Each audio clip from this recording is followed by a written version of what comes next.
not picked up because I'm alt tabbed, which is fair. But let's see if I put it down to like right here. Okay. I think this is the last thing on my list of notes I wanted to share with everyone, right? Advancing attacks. Oh yeah. Alt skills. I can mention.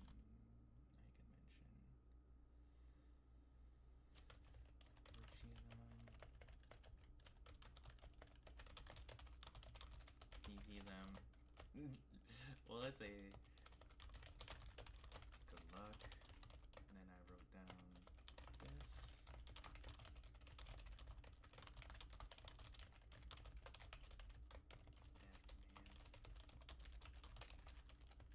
I don't think that if I post this on Twitter, if I will have my stream link. No, I think it will. I think it'll have my photo and my stream link. Alright, so let me do this. Okay. So I did something nice this time. I actually made a list of everything I wanted to talk about so people can actually follow along. Okay, let me see. I need to make sure I pull up my Twitch on my phone so I can see the chat as well.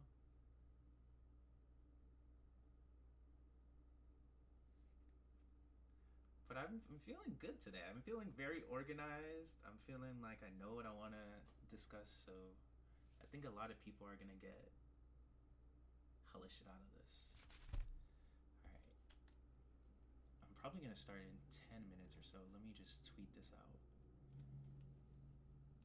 Because this time I made a list of all the bullet points I'm going to discuss.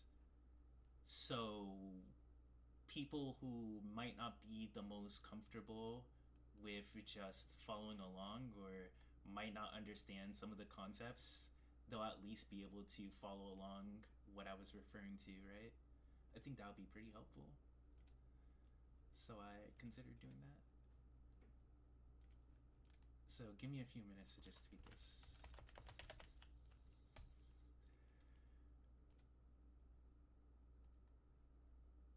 Okay.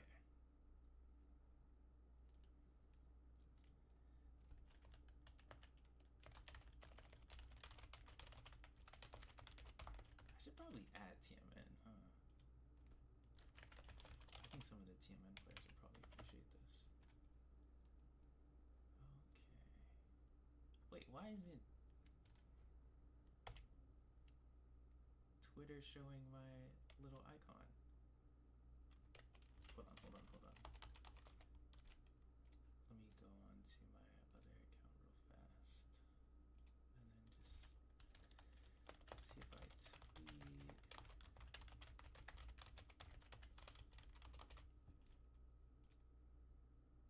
Does it? What the heck? It doesn't show my little Twitter icon. I mean, my Twitch icon. Twitch!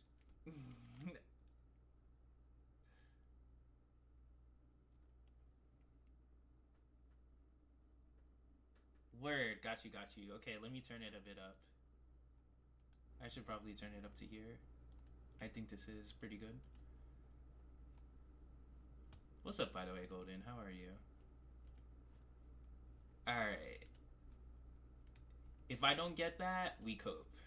Like, if I don't get my little Twitter thumbnail, I mean my Twitch thumbnail in this tweet, we cope. That's fine.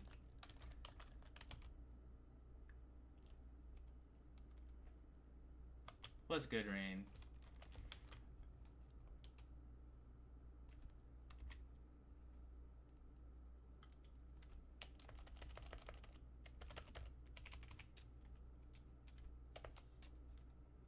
Alright, gang.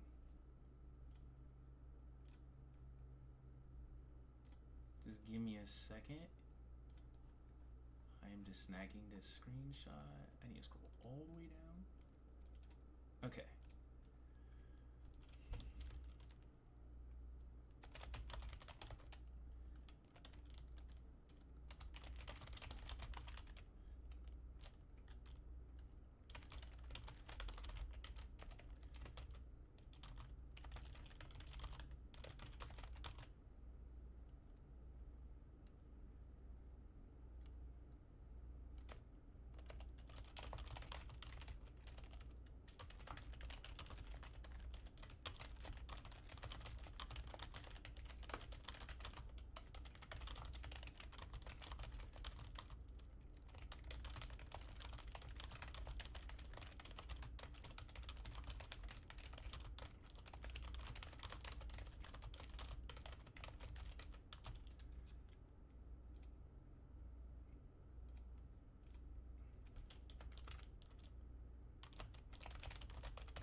Yo, not a Pikmin. What's good?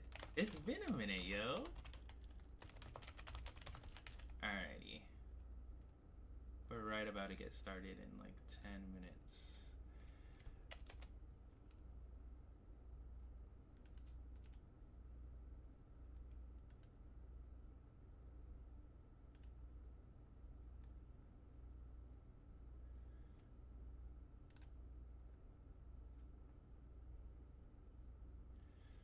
Okay. So I should probably share the link in the chat too. So for those who are curious as to why it took me a few extra minutes, is I had to tweet this out, one.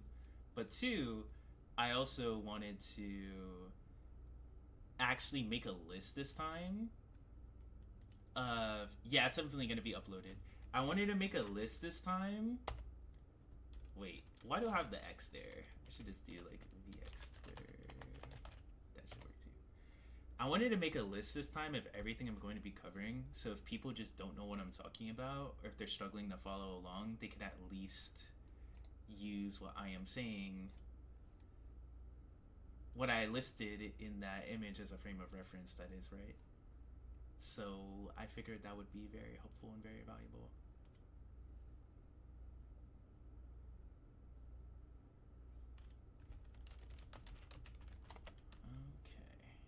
So now,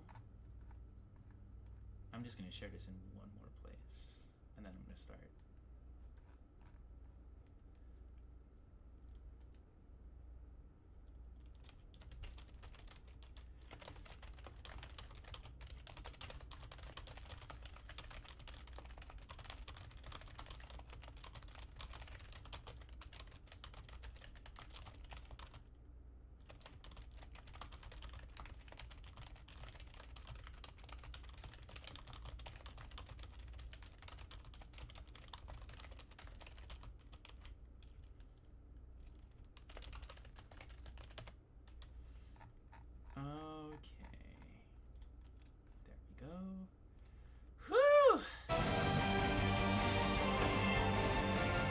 Grand Cipher, Vera versus Catalina. Hopefully my game volume isn't too loud. Shit! So what?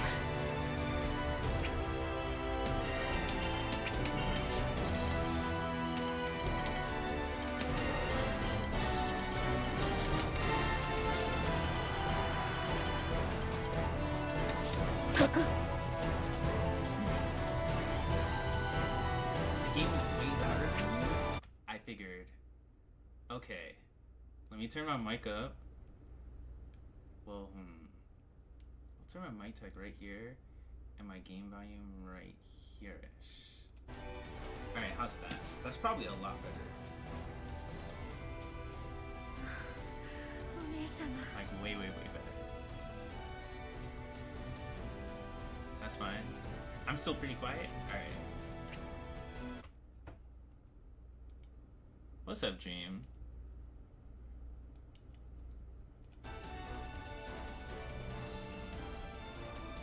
Are we good now, Ivy? Are we golden?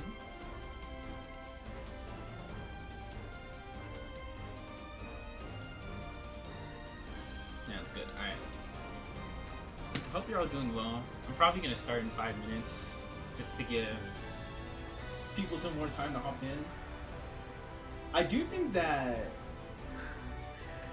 there's a lot of comprehensive things I want to discuss, so I feel that people are definitely going to get a lot out of this. What's up, Ariel? You know, what's funny is, I'm making a neutral guide right now, right? I should be doing this with the character who has the best neutral in the game. Actually, it's not her. It's closer. It's close to her. I think Nier has the best neutral in the game. Nier or maybe Siegfried. 2B is literally right under them, though, in terms of how good her neutral is. I think Nier 214H and her 214X are just very strong. It's just hard to, like, compare to that, right? But I think her neutral is amazing though. TVs.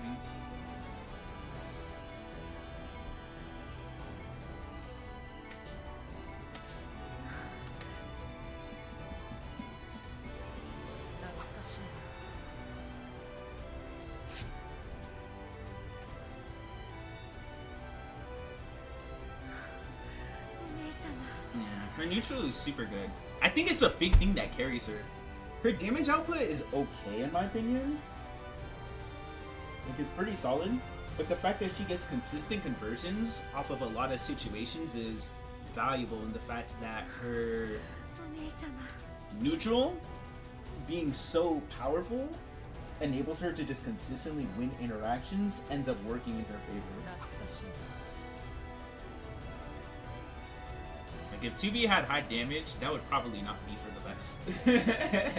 That would definitely not be for the best.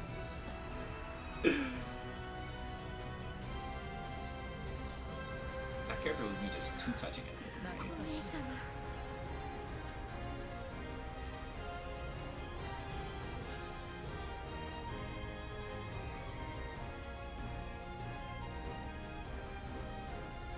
What's up? How are you doing today, the Duke Charles? We're about to get started.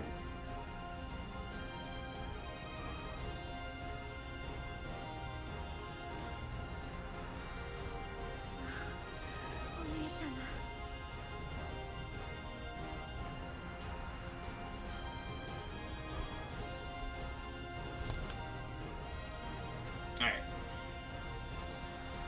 So without further ado, let's begin right now.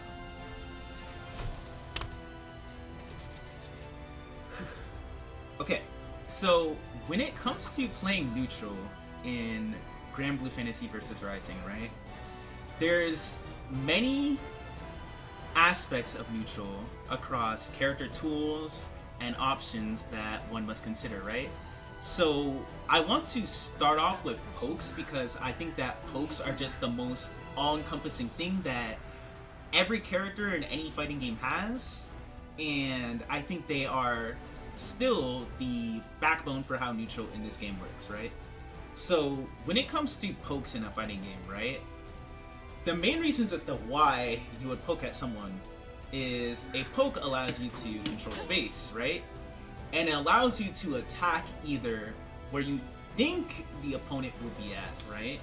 Say for instance, I think Catalina is gonna walk into Vera's 2M range. My 2M here won't reach on paper, right? Because I'm literally not in the range of the poke if she doesn't move. But say she tries to move forward, right? Catalina were to try to move forward in this situation, then she's entering the ranges of my pokes, right? So I'm poking here where I think that she's gonna be at. But there's always an instance where your opponent might be stationary, right? Or your opponent might not move from where their current position is at, right? So in those instances, say if you think that they're just gonna stand there at that same spot, right? Then it's effective for you to consider poking where they actually are at. So it's something that you have to think about with that in mind. It sounds very simple and a bit bizarre, but I think there's a very important distinction between the two of them, right? So another thing to consider when it comes to pokes in this game, right? So there's 3 button strengths. There's light attacks, medium attacks, and heavy attacks. And each attack has different risk reward. The pokes in this game that have the best balance of risk reward in the context of vanilla Granblue and Rising 2 is actually medium buttons. So the main reason as to why medium buttons are so strong is A, they tend to cover a lot of range, and B, the recovery that they have is strong within the context of not being easily punished by other options. That sounds like a mouthful, but you're gonna see what I mean in just a second.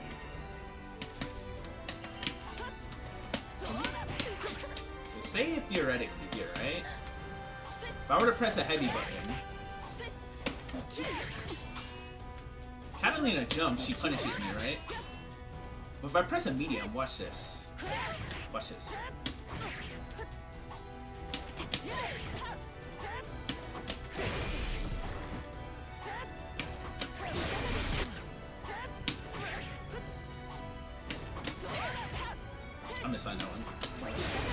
But the point I'm trying to convey and get across is the fact that due to the recovery of medium buttons being so strong, the opponent can't effectively jump to try and punish them. If you're just sitting there and walling them out with 5Ms and 2Ms in this game, they can't really punish you by jumping.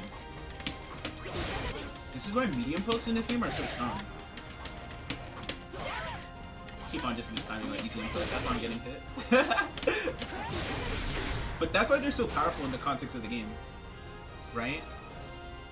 So you have these pokes that you can use to stop the opponent from approaching, and they also can't approach on the air either, right? Because you can anti-air them. Now with this in mind, right? Medium pokes, they seem like godlike.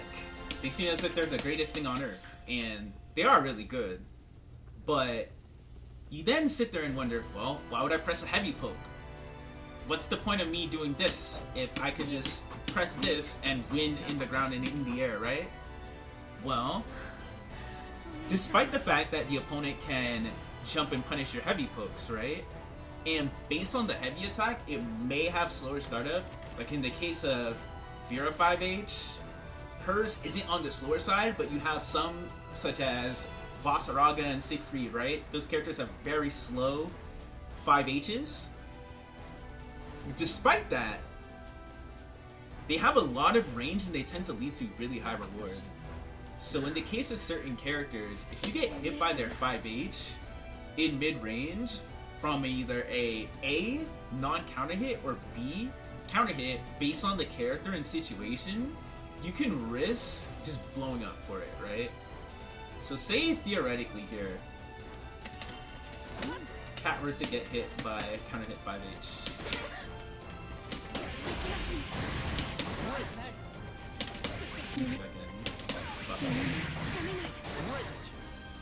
You can lead to really high reward based on the confirm that you go for and the option that you use with your character, right? So that's what makes heavy pokes have a strong reward based on what you commit to when you cancel them, right? Now, there's many different ways in which you can beat pokes in neutral in this game. I did showcase earlier that you can jump and try to punish your opponent's poke recovery if they commit to something more committal on the ground, right? But another thing that you can do is you can counter poke them. Sometimes the best answer to your opponent poking at you in neutral, with options like this, right, is to poke at them with your own attack. Now, the reason why counter poking is strong is because it allows you to interrupt the startup of what your opponent decided to commit to. So if either you A, press your medium button faster than them, or B, they decide to commit to something else, generally speaking, your counter poke will win.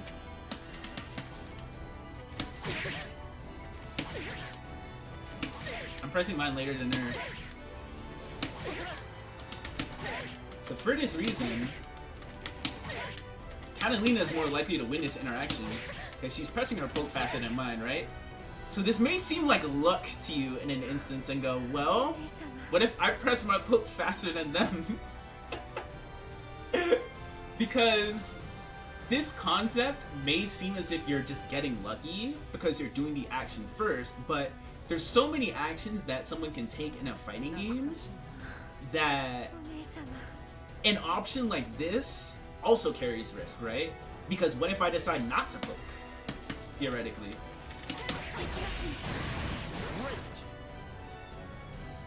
So every action that you take in a fighting game carries risk, and that's just something that's important to consider. There's no strategy that's just foolproof, right? Another thing that you can do, of course, is you can avoid the opponent's poke range, right? You can just play outside the range of their poke and the option that you think that they're going to commit to. You don't necessarily have to whiff punish them. You can, based on the situation and the circumstance, right? But if you just respect the implicit threat or the fact that the opponent can do that to you, or you just think that they're going to do that to you, then simply just staying outside the range of it and playing outside this spacing is fine. You don't have to punish people for everything that they do in a fighting game. That's a very important thing to be mindful of. Just avoiding their attack in general here is still a win for you, right? You could avoid the attack via walking back as I'm doing here, or you can backdash or commit to other movement options, right? To avoid things.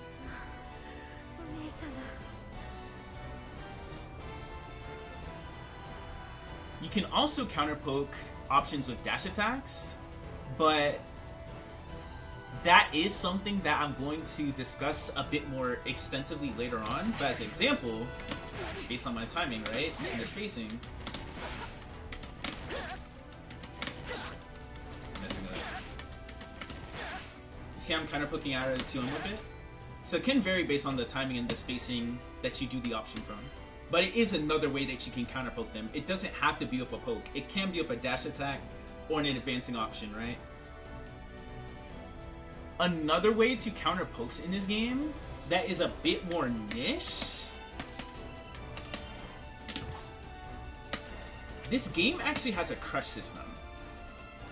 So how the crush system in this game works is every attack, not even just normals, but every attack in general, has a hard-coded attack level in this game system, and when you and your opponent press an attack at the same time, at the same frame, the attack with the higher crush level will win. Let me see if I can screenshot it. I want to get it. Got it. You see that? So that's why crushing attacks can be really effective.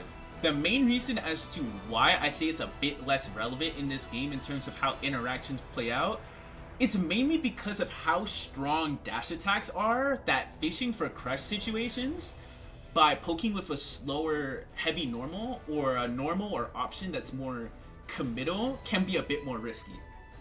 So that's why I say it's something that, although it's within the system of the game, it's not as core to the footsie's dynamic of how it plays out compared to vanilla. But it is something to be aware of, right? It is something that you can do.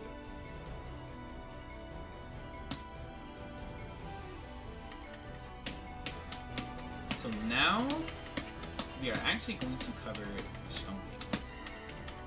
We're going to cover jumping and anti-airing because both of these topics are pretty multifaceted, right? Because they do have implications when it comes to neutral in the context of this game.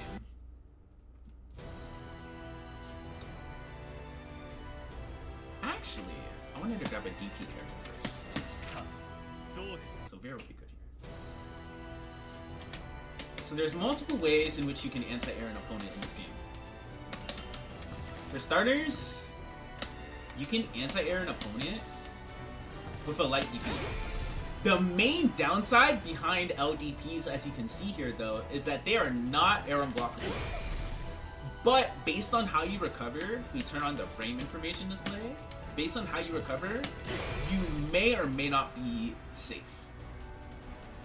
It can be a bit of a toss-up. You'll usually be punishable on your landing though if they air block it. So it's something that you want to commit to if you're confident that they're going to commit to an option in the air.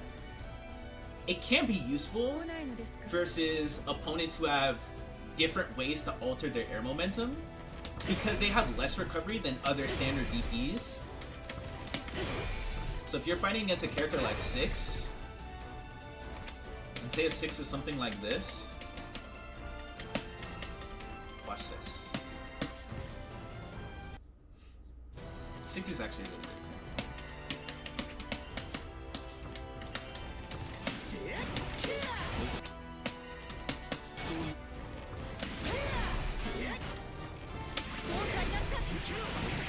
See?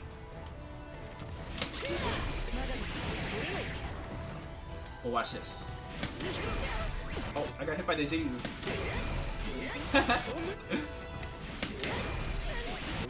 You see how like the extra recovery, well the less recovery is working in my favor here?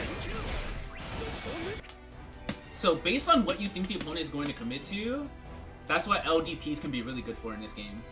They also have a really nice reward from non-counter hit 2H, which is something that not every player knows about, but they reworked LDPs in this game and made it so even if your opponent doesn't jump in with an attack, you can still unblockable them and do options like this.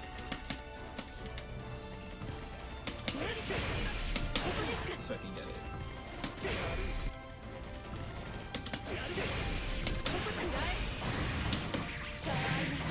See that? Pretty cool. But that, in that instance, the 2H has to actually hit. So the 2H is unblockabling them, and I'm doing the LDP to follow up. Because you can get juggles now after light DPs, which is another reason as to why they're really rewarding, despite the air block risk, right? Then you have standard DPs such as MDPs and HDPs, which are just air unblockable.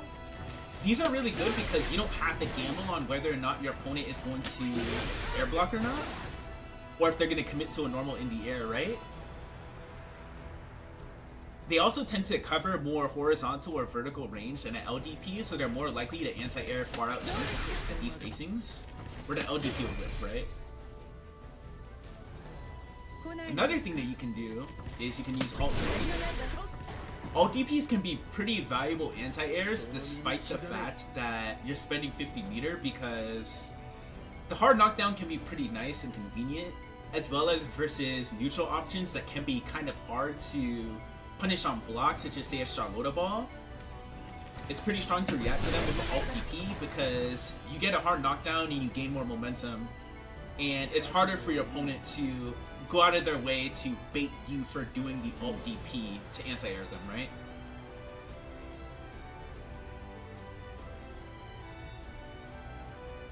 So now, I think we can go on to the next topic with regarding to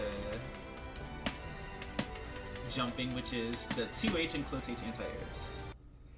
These are a bit more standard at a glance, but they're actually kind of weird, because there's a little mini game behind them.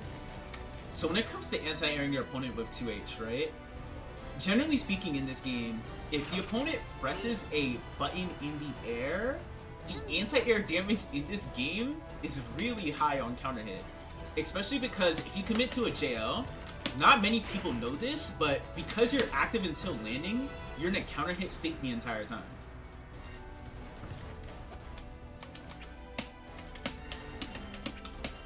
So for reference, right? Save my opponent where to commit to a jump. Let me see if I can get the full combo.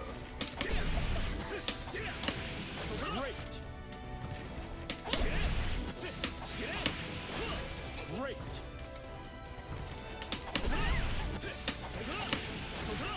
Got it. Excellent. In general in this game, if you get counter hit on an anti-air situation, things like that can happen to you. So it's very, very risky. But on non-counter hit, not every character has good juggles or confirms, so if you're confident that they're gonna commit to something, you can jump in with a button. But if you're not the most confident, sometimes it's best to just not commit to anything in the air and try to see what they're doing when you're jumping.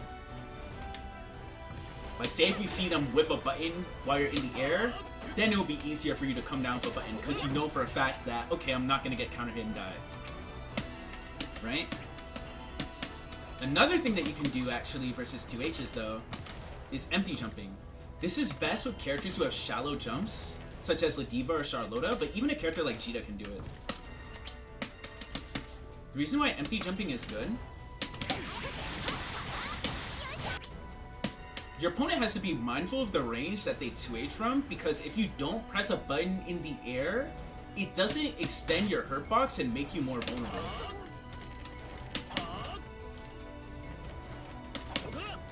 Wait, why didn't she do the 5H?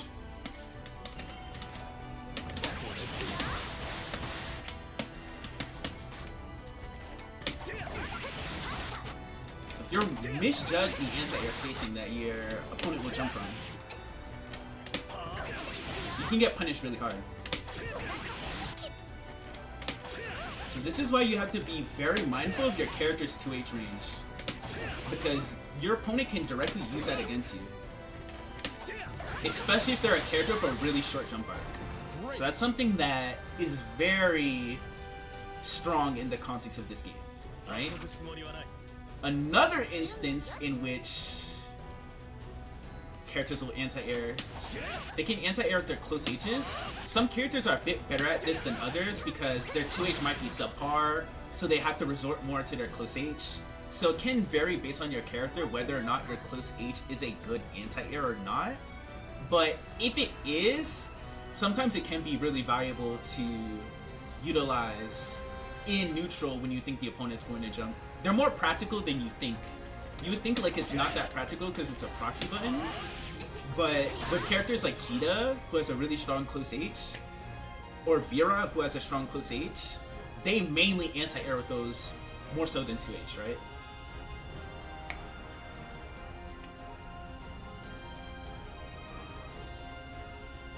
So something that you can do versus people who try to counter your 2Hs with either character-specific options or empty jumps is, I showcased before, you can walk up to make sure you can anti-air them deeper.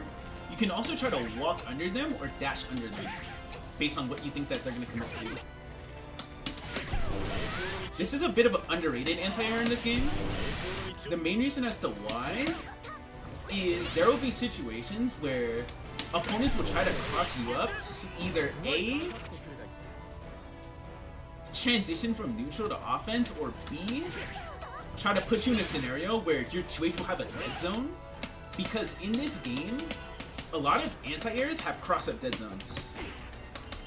Watch this.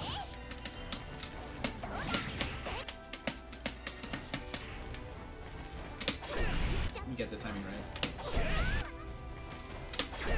I keep on anti-airing! Not like this! Okay, there we go. Got it. See how I 2H too early? But she crossed me up? This happens way more than you think. So sometimes in this scenario, you can try to make sure that you're in your 2H spacing by walking back, or you can try to walk under them, or dash under them when you anti-air them.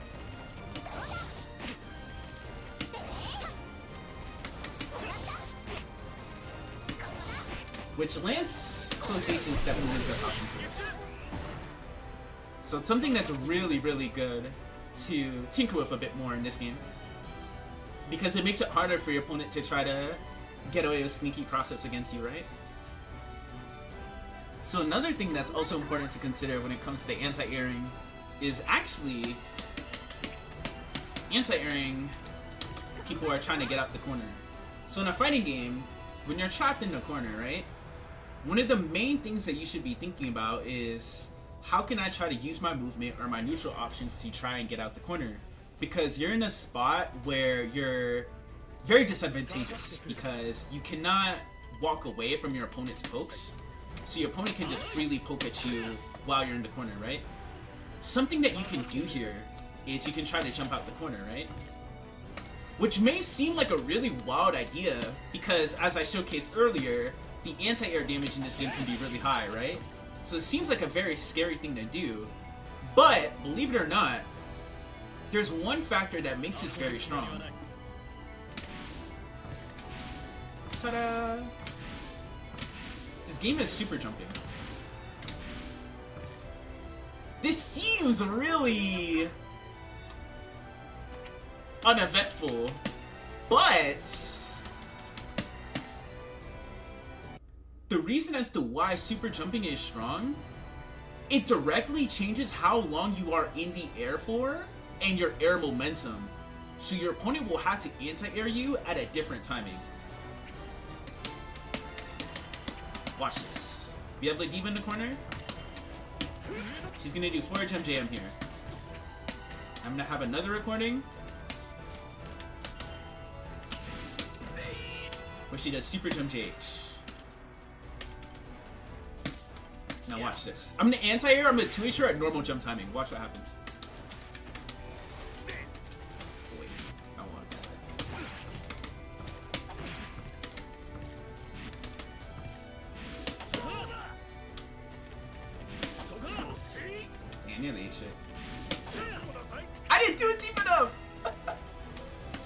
Hold on. I should just do super jump jam.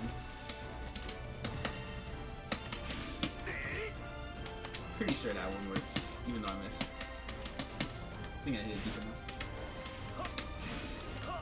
This is so cursed. You see? I'm eating shit for 2Hing at super jump timing. Well, normal jump timing. The super jump is killing me.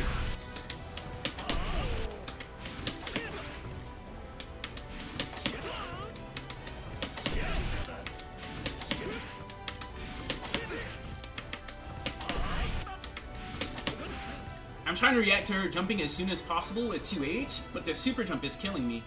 Because it's altering her air momentum, right? Your opponent can even super jump forward or jump forward to get out the corner too, which is a very strong tactic that you see at higher levels of this game. You'll see a lot of players do super jump forward out the corner or dash up super jump out the corner, because if you predict the opponent's gonna try to 2H you, watch this. Oh yeah, I think I recorded that under 2, right? Or did I just not get recorded? That's so cursed.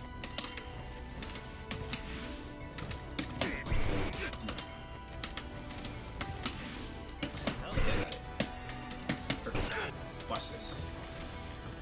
I'm trying to hold the corner versus La Diva.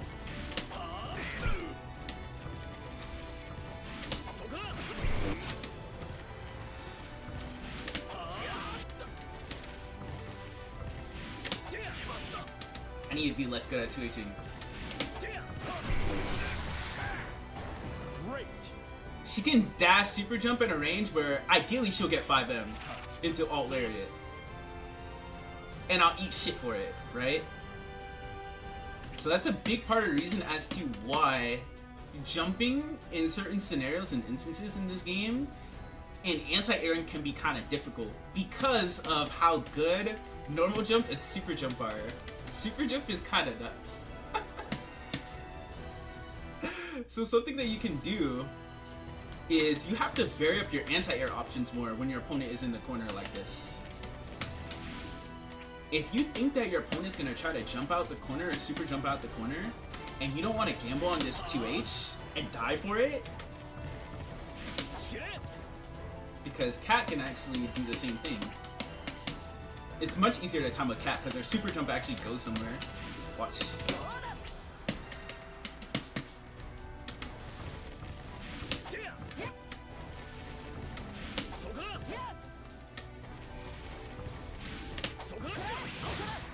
Right? Something that you can do here. You can try to super jump back and air cover them. Or what you can do is you can try to air them. You can try to stay at a spacing where even if you 2H, like even if they super jump you can 2H, but even then it's kind of hard to time. So sometimes you really want to mix up your anti-air options like this. If you have your opponent in the corner and you think that they're going to try to jump out, you don't only want to anti-air them with your DP too, because super jump can even make the DP with. See? This is what makes anti-airing hard in this game.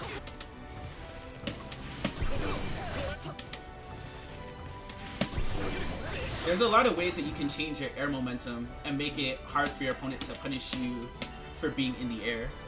And it's very valuable to know all of the ways that you can counter that as a player, right? That's why I mentioned jumping in the context of neutral in this game. Because it's not as simple as, oh, just 2H when they jump. Okay. So, let's see here. I'm pretty sure that covers everything on jumping, yes. Okay, so now we go into fireballs. So, when it comes to projectiles in this game, right? There's a lot of things that every character can do to counter fireballs, as well as certain character-specific options that are important to be mindful of, right? So for starters, right, let's talk about how you want to use a fireball. Because I actually want to help out the people who play fireball characters too, right?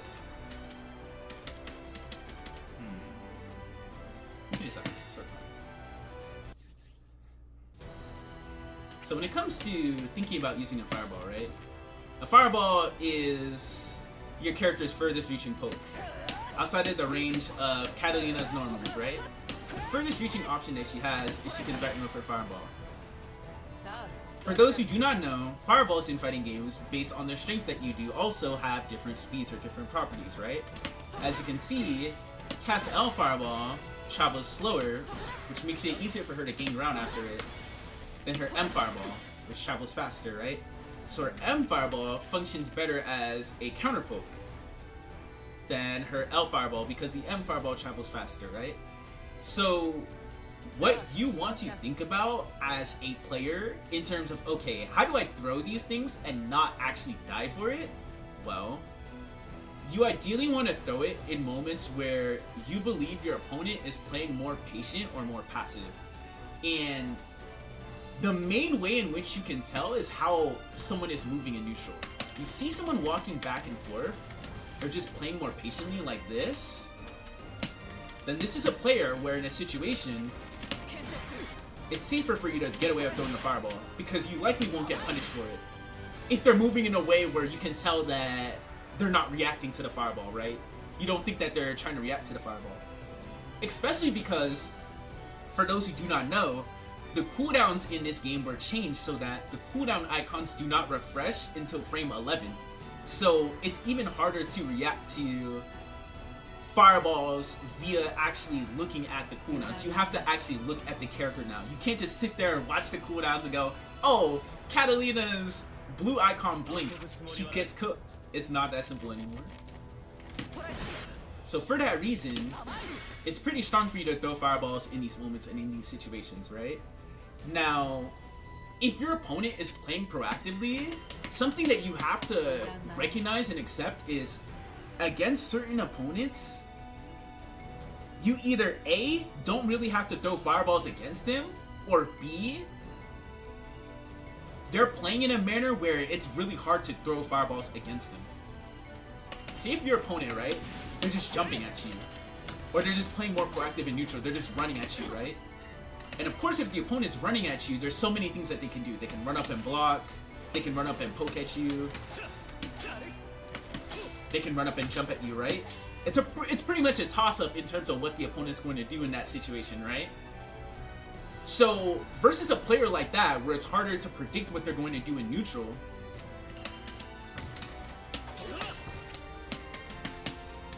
there's honestly not much reason to throw a fireball against them. You want to, I wouldn't say the player is, like, in this instance, being hyper-aggressive or trying to attack you, right? Not by any means. It's more so the fact that you have to look for a moment where they're playing patiently. Like, say if you just anti-air them, right? Okay, they might be playing more passive here because they just got 2H. Alright, I see them waiting, now I can fireball. You really have to pick your spots. You can't just throw out the fireball and anticipate that it's going to work because you picked a good range in which to throw it from. You really have to look at how they're moving and think about, okay, can I actually get away with this? Are they sitting still enough? But if they're not sitting still enough, you gotta stick to the medium pokes. You just can just use your medium pokes in this instance and just anti-air them.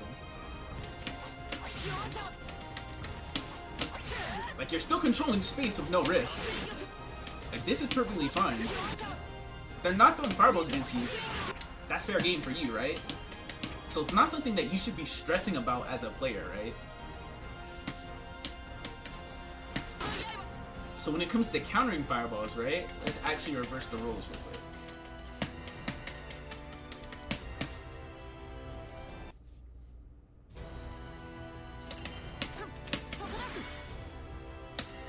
One very important thing to note about this game, if you look at the top right hand side, the blue spark icon, that is Catalina's fireball cooldown. When you 4G or 6G the opponent's fireball, meaning spark dodge or roll, right? When you use these mechanics to avoid the opponent's fireball, there will be a momentary period in which they cannot throw another fireball again until their cooldown is back. It's around 1.5 seconds, give or take. So as you can see here, the icon is black, right? So next time I do this, pay attention to how long it takes for her to get the fireball back. See? It's not instant.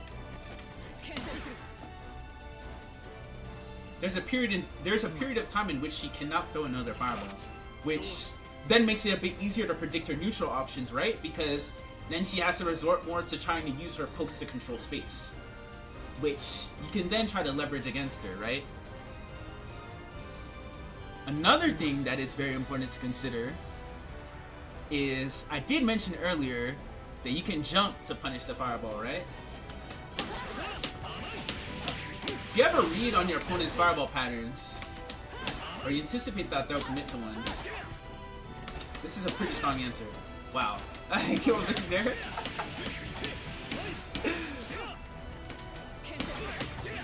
Right?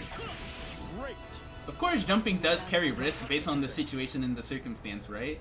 So that's something that you have to try and gauge for yourself if you believe it's worth in that moment. But another thing that you can do that I feel that a lot of players don't take enough advantage of is you can block and counter poke the fireballs too. Now, the reason why blocking fireballs is strong is chip damage in this game is relatively low. So if I set... Okay, this actually should be good. Look at how small chip Lance is going to take from this fireball. It's literally going to be like less than a pixel.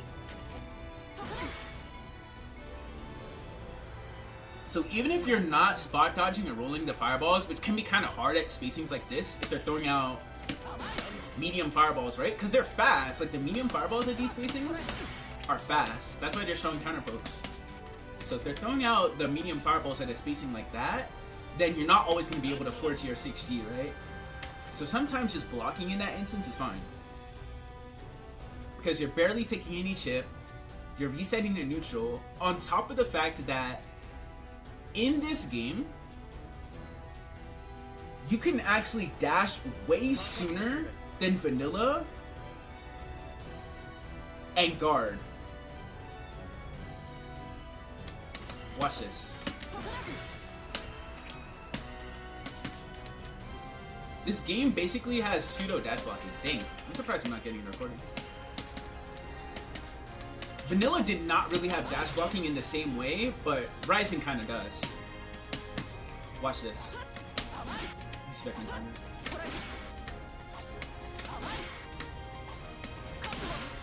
See how late I'm doing it? You can dash way sooner. You can block way sooner on a dash in this game. This is something that's very important to abuse in neutral in this game. Especially because you build so much meter when you walk forward or dash forward.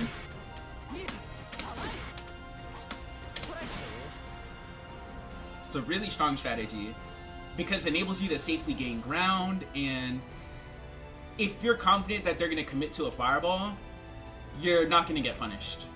Or if you eat the fireball and get hit by it, you're not really risking much, right? You're barely taking damage. But what the cat player can do there is they can try to mix up their fireball strengths to try and make it a bit more difficult for you to dash block, but even then, it's still really strong to do. Another thing that you can do versus fireballs, this is a bit more character specific, but certain characters have anti-fireball ults that they can use.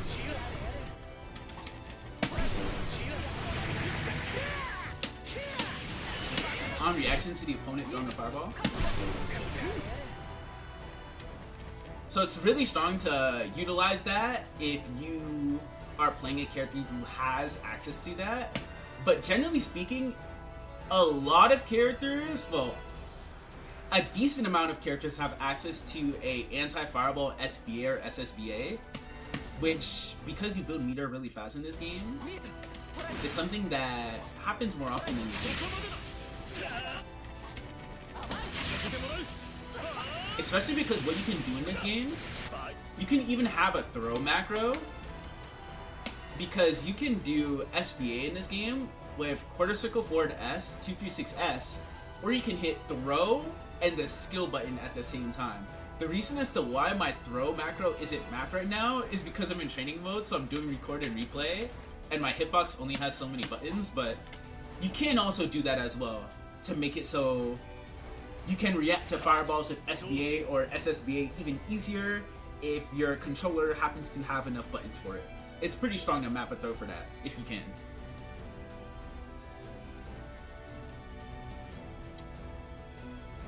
Now, we're super close to getting the dash attacks. I think that it's very important to discuss whiff punishing in this game. Who would be the example of this?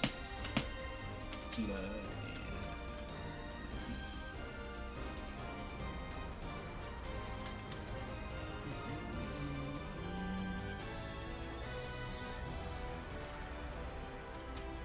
honestly, Lance. I like picking Lance for this because even his pokes don't have the best range.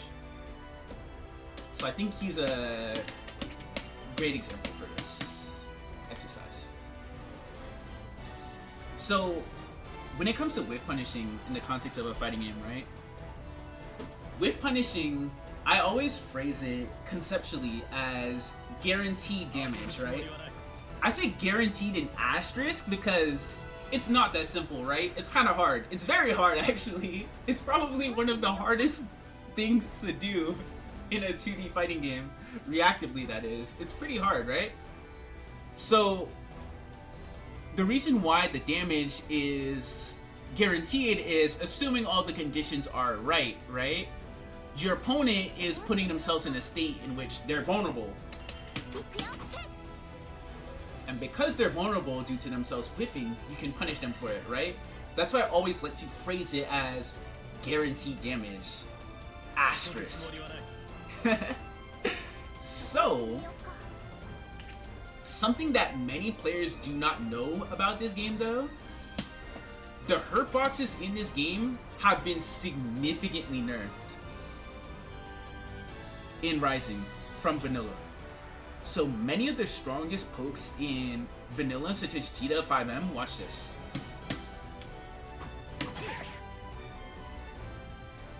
I whiff punished her from round start. Do you see how massive that hurt box is? That is huge! That's huge! Every button in this game has a massive hurt box for the most part. The only character who doesn't really have like if you're curious, the cheater hurt boxes are Nier and Siegfried. That's why they're top tier. But like every other character for the most part, like even Cheetah, like you can whiff punish her in this game, right? And you could whiff punish Nier and Siegfried. It just depends heavily on what they're doing. It's just harder, right? So because the hurt boxes are so big in this game, this makes it so if you manage to get your opponent to commit to a poke in neutral,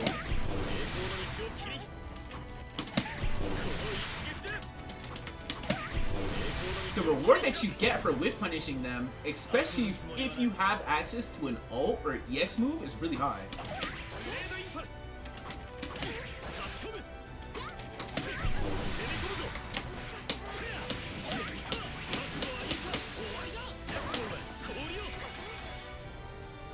That is something that is very, very important to be mindful of when it comes to playing neutral in this game. Thankfully, they made it a lot easier to whiff punish. Now, you whiff punish as a player in two ways. You can either do it reactively or preemptively. I actually want to discuss it reactively first because I think that is the easier way to talk about the topic and is the easier thing to convey. So, generally speaking, right? When it comes to the how behind whiff punishing someone, right? In a match, the main reason as to why whiff punishing works is ideally you want to be paying close attention to the pokes that your opponent is using. Say if you're playing against a Jita player, right? And they like to press 5M a lot. in mid-range. Now, you want to be thinking to yourself, okay, the main poke that this player likes to use is generally 5M, right? For this reason, that then will make you want to be playing outside of the range of her 5M, right? Because you're going to be at a range where, okay, if she's poking at me with this a lot, I want to try to avoid being in that spacing. Because if I'm not in that spacing, then I know that she's going to whiff, right? I know that if she presses the 5M there, that she's going to whiff. So that is the first thing that one must be mindful of. You know that they're going to whiff because you're already at the spacing, or you're putting yourself at the spacing where they're going to whiff. So you know what's going to happen, right? Number 2 is doing the thing, right? The main reason as to why I describe it like that, right, is when you attack in a fighting game, see how Cheetah's walking back and forth here, right? Notice what happens to her once I hit 5M. Her body moves forward.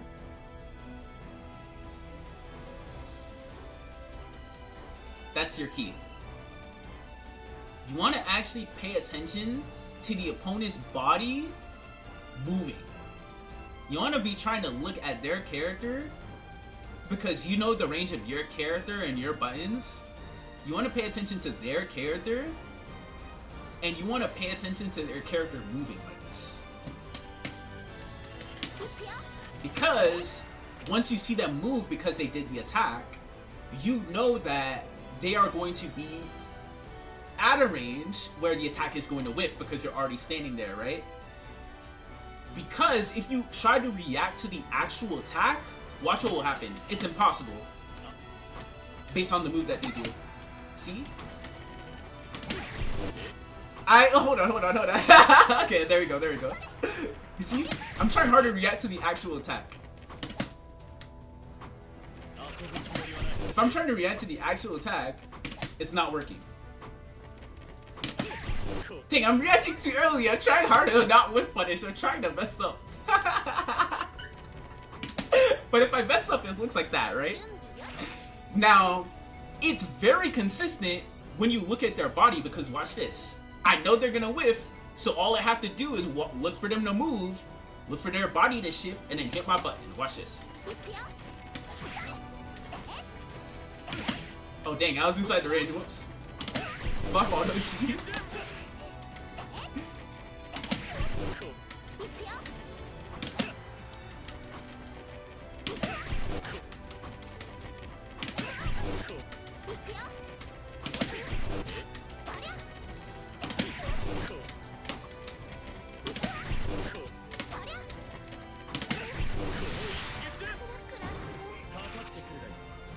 So for that reason,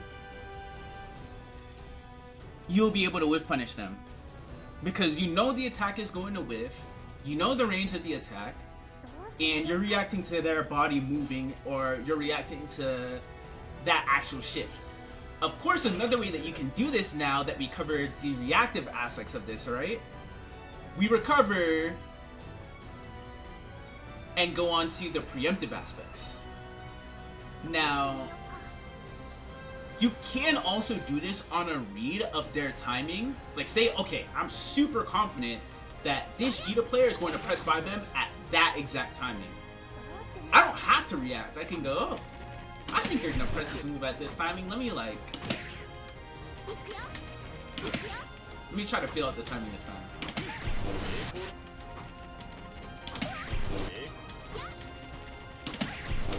Like you can read the timing that they're gonna hit the button and do this too, right? But then if you're doing this, they can whiff punish you, right? But the thing about that is, this seems like it's risky to do. This is a technique that's called buffering. When you whiff, generally a medium attack, right? You can do this with light attacks, but it's harder. If you whiff a medium attack, you can buffer into a special move, right? You see how on whiff, nothing is occurring, but if Cheetah gets hit or blocks, my ultimate Gorilla Blade comes out, right? That's a technique that's known as buffering. Now, this seems like it's risky to do, preemptively whiff punishing, because they can whiff punish you, right?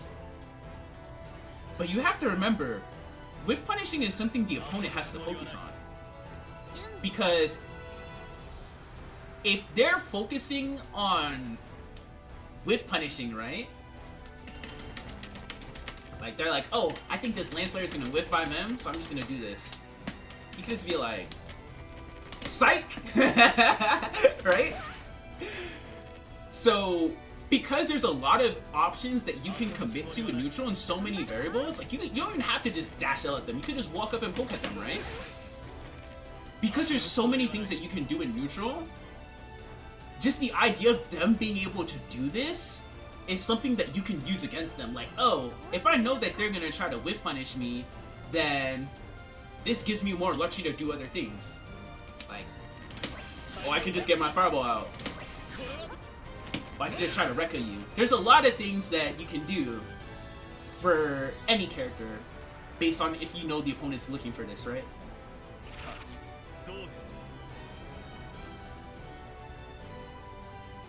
Yeah, but reacting to the body moving definitely takes practice, for sure. It's something that if you get comfortable with their attack ranges, as well as their habits, then it's definitely a strong thing to fish for in this game. Because the reward that you get from whiff punishing, especially with ults and meter, can be pretty high, right? So other ways that you can preemptively whiff punish in this game, you don't have to use pokes to whiff punish, by the way. You can preemptively whiff punish with a lot of things. Let's run through them. I think Jita's gonna walk up at me and hit 5M. What's up, Callisto? I think Jita's gonna walk up at me and hit 5M. There's a lot of things I can do here, right? I can EX Rekka. I can do my ultimate Rekka. I can actually use my 5M, right? Another thing that you can do, you can even use your dash attack. You can read the timing that they're gonna hit a button and be like, oh, 6XL. This is actually strong too. Right? There's a lot of ways in which you can whiff punish the opponent, so don't think you have to be Daigo or you have to have the eagle eye to be able to do this all the time. Because especially when you're playing against an opponent who's giving you a lot to think about, you're not always going to be able to react to every individual thing. Like, just sitting there and going, okay, I know that you're going to hit this button, so I'm going to focus on trying to react to it to whiff punish. Even then, it's you putting a lot of coins into one hat. You are super certain it's going to work. Because if they do something else, you might not be able to react, right?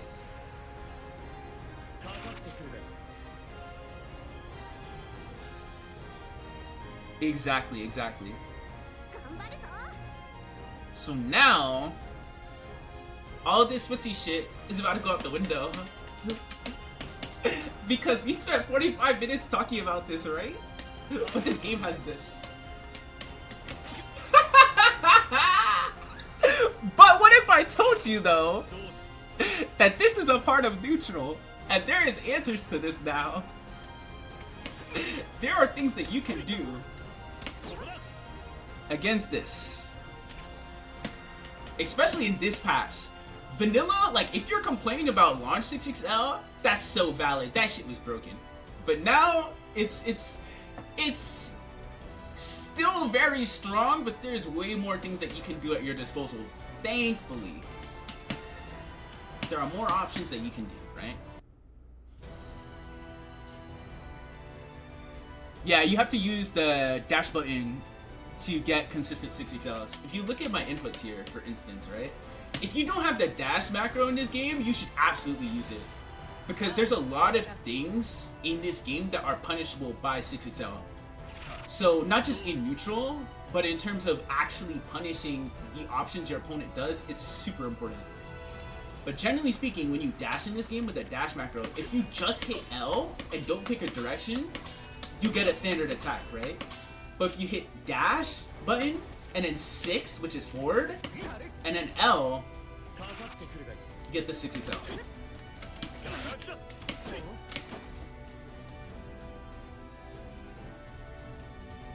Yeah, it takes a while to get used to for sure. So when it comes to dealing with 6XL now, right? I think it's important to consider how people use them and why they're used and why they're strong. So the main reason as to why Dash L is strong, right? There's a lot of reasons, but the main gist of it is the fact that the frame data for it is very telling. It is effectively 9 frames of startup, right? Only 25 frames of recovery now, so it's around the same recovery as a standard medium poke, right? That's on the faster side. A faster 2M, like 6s. Which is still really strong, right? That's still very strong. But the main reason as to why it is so threatening is because it's an advancing attack that covers a lot of distance and it's plus on block, right? So you can use it to counterpoke the opponent.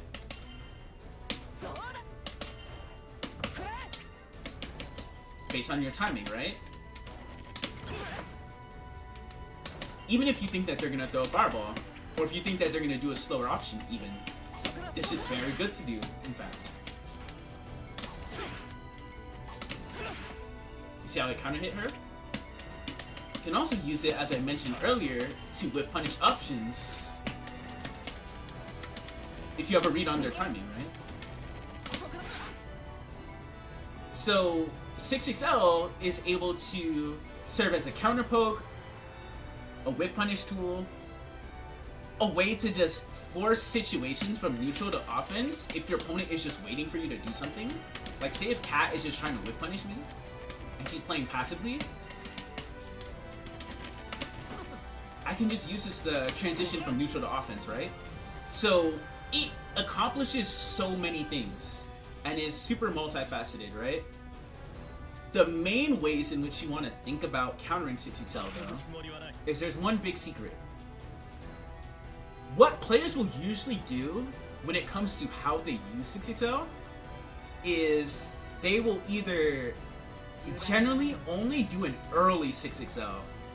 And the main reason why I say an early 6XL is there's essentially 2 types of 6XLs. It's a bit of a weird distinction. The distinction is less prevalent in this patch due to the pushback on block, but the opponent can either do a early 6XL, where they 6XL you at the tip of the move like this, or they can do one a bit deeper, right? If they do it deeper, they're closer to you.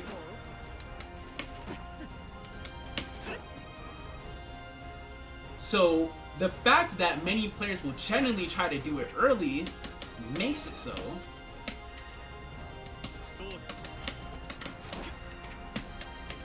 If you use your movement here well, via walking back or backdashing,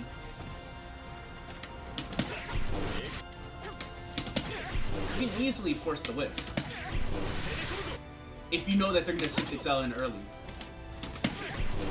As in, they're trying to 6XL where you are currently at, rather than where they think you are going to be. They're trying to 6XL where I'm currently at, as you can see here, right? Cat is 6XLing where I'm currently at. So if I use my movement, I can whiff punish in the same way. This is very practical in matches, by the way. I do it all the time. And many high-level players also do it all the time, too, in this meta. It's way more practical to whiff punish it. You whiff punish it in the same way where you react to the opponent moving during the dash attack, right? Now, they can counter this because they can do a deep 6XL, right? So say if I try to whiff punish here, she's doing the 6XL deeper, so it's harder for me to move to make it whiff. I have to like backdash or walk back further, right? But because she's walking in further, she's more vulnerable to other advancing options and neutral options I commit to. It's like the player is taking more risk to 6XL deeper in. And that's something that you can utilize and use in your favor against the other player.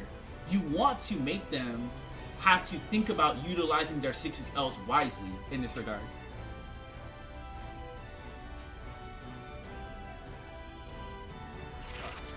So getting your opponent to stop doing the early 6XLs and have to be more mindful in terms of how they utilize it is very strong to do. So another thing is, right, this is the best practical outcome. We're actually talking about if I manage to whiff punish the 6XL or contest their approach because they're doing the deep 6XL, right? What if the worst thing in the world happens? That is not really the worst thing in the world. But what if we block it, right? Well, admittedly, our options are a bit better than before by a notable amount. Your opponent is +2 on block in this situation, but they are not in throw range. So you have a bit more luxury with how you defend in this scenario. The main way you want to approach this from a mindset perspective, though, is you want them away from you. You want to think, okay, how can I reset to neutral here? How can I just wait out their turn until it ends, right? Ideally, that's the main thing you want to be trying to think about, right? Because when they do the 6XL, you have to actually observe how they approach the 6XL pressure. A lot of opponents, they will try to start off with airtight offense, as in just frame traps, right? To discourage you from immediately taking your turn after the 6XL, like this. And if they're sticking to frame traps like this, you have more luxury to just block them out, right? But another thing that they can do, right? If they think that you're gonna mash here, they can do options such as 6XL into delay 6XL. And based on the option that you committed to, they can punish you. But because they're introducing a lot of delays in this situation, you have more luxury to try to reset to neutral. It's hard to deal with, certainly, but I think that you have to actually see which layers and which options your opponent is trying to do from their 6XL pressure. You want to try to test them a little and figure out what answers and what options they're actually trying to show you. That's probably the best case scenario for you to do in the event that you actually block it. Of course, there are things that you can do on defense, such as fuzzy mash, fuzzy alt DP, etc. There's a lot of things that you could do. You can BC, right? Or fuzzy mash BCOS. But I think that for now, that perspective or that point of view of what are they actually doing after the 6XL is important, because that influences a lot of the decisions that you're going to be making on defense in the long run, right? Because if they're not throwing you after the 6XL, or if they're not throwing you in their offense, you have more luxury to be big chillin', right? So you definitely have to evaluate the situation. Yo, what's good, Daz? I love your videos, by the way. I wanted to say that as a side real fast. Your videos are amazing. Okay. So when it comes to other dash attacks, right? Because we covered a lot on everything that you can do versus 6XL. 6XMs and 6XHs, they have more usage than one would think.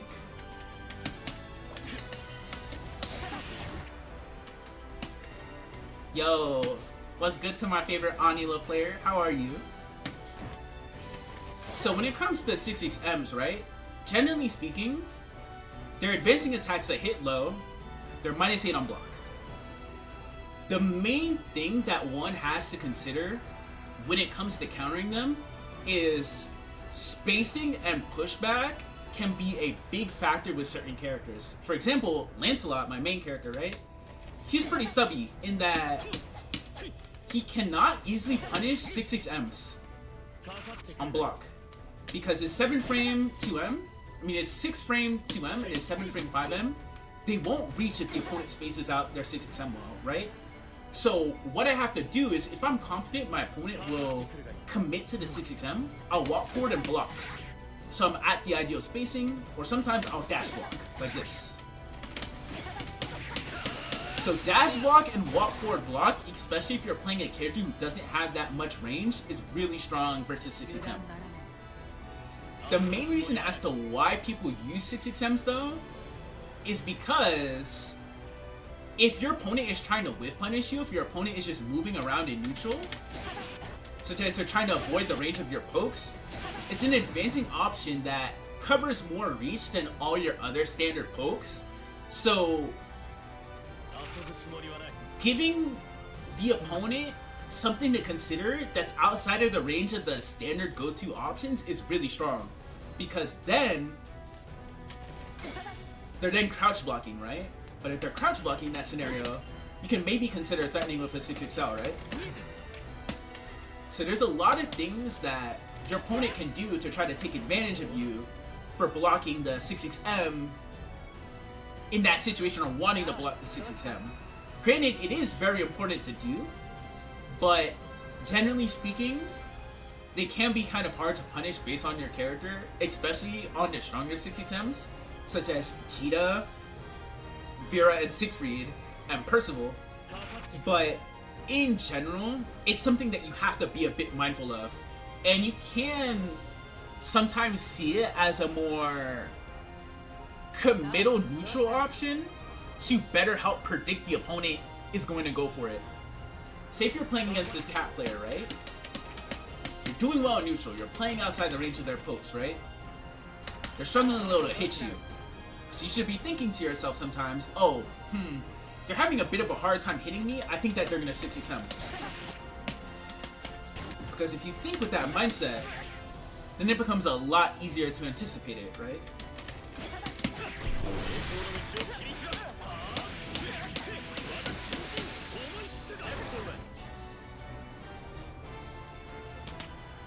Now, we actually are going to get into 6xhs.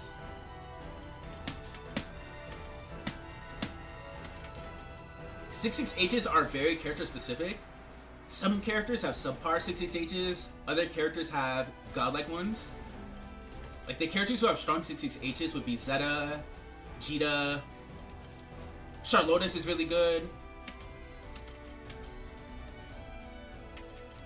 Eustace is pretty good. Beelzebub. There's a fair amount of characters who have godlike ones, right?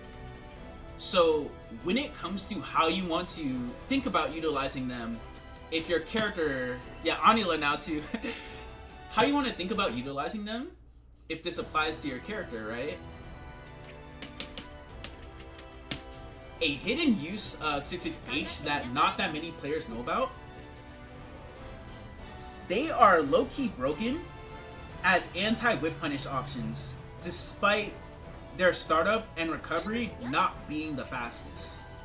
Now, what exactly do I mean by anti-whiff punish option? Well,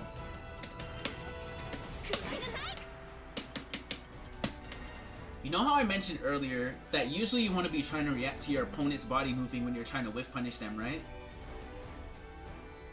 Watch this.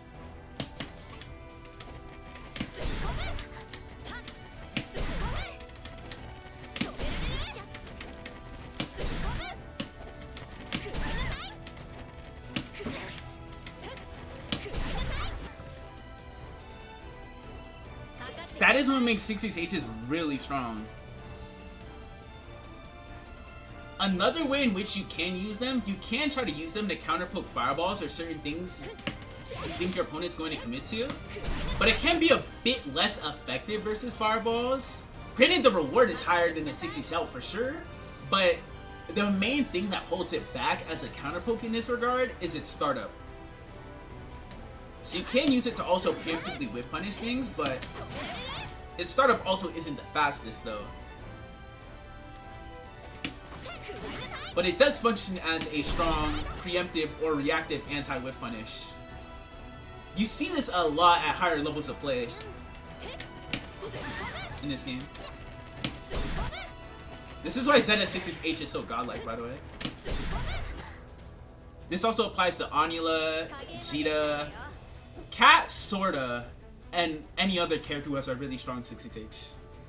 This is a really strong thing that you can utilize versus players that you know they're reacting to the commitments that you're actually going to make in neutral.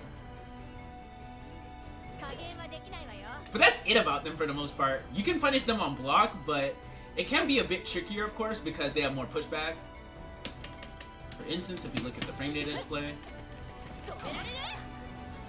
as you can see, Zeta's is only -8 on block, and if I block it at a spacing like this, I can't easily punish it because Ichida 5M won't reach at the punish distance. And it's still also won't reach either. Well, I blocked it closer up. At this spacing, it won't reach, right? So space 66H can be really strong with certain characters. So now, we are actually going to cover ultimate skills.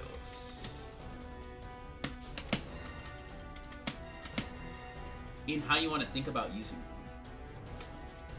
Would be a really, really good example of this. Lance, honestly. Yeah, I'm definitely going to upload this to YouTube for sure. I'm going to upload it literally after the stream. And then I'll timestamp everything. Let's see. Maybe Ichida?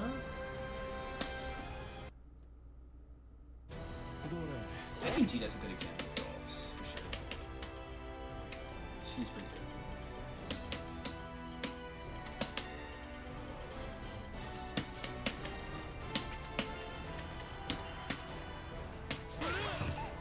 So when it comes to ultimate skills in this game, right, and how you want to think about countering them, of course the ult varies based on the ultimate skill that they do, A, and B, the character that you are fighting against. Generally speaking, your best bet versus them usually, especially if it's an ult fireball, is to spot dodge them, right?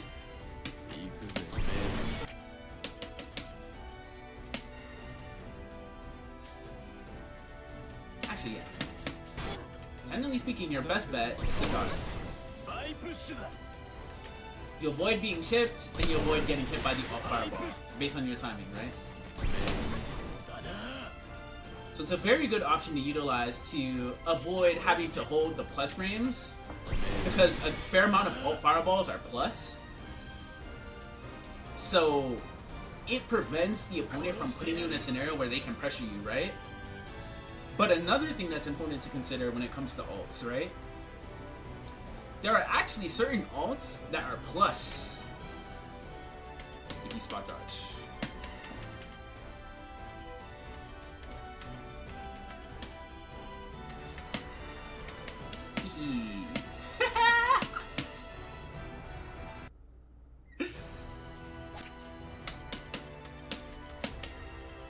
You want to dodge in reaction to the ult flash, right? But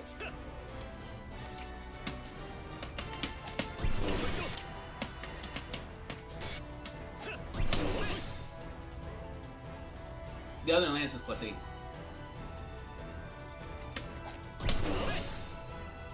+5.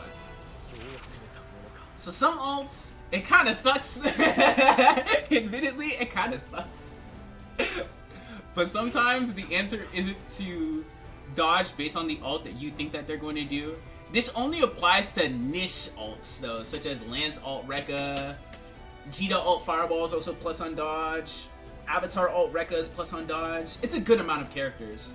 You usually won't get counter hit or die for dodging it. If anything, the character that will kill you the most for doing it is the Avatar. But what you can do, if you're confident it's gonna come, you can at least try to DP it. If your character has a meterless DP, it's very worthwhile to spend if you're anticipating them to ult in that situation. Because the slowdown will help out with making sure that you have more time to react to the situation. Because with a lot of characters like this, it's not like they can really do an ult to really fake out your DP, right? So just comfortably reacting to the blue Fash with a shortcut EX DP or an invul move is really strong.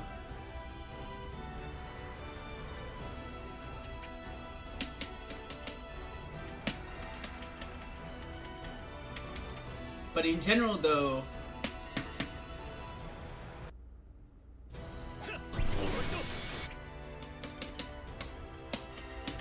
another thing to consider when it comes to alts as well that makes him really strong in neutral and in pressure is how meter refund works, which is something I want to explain as a really quick aside.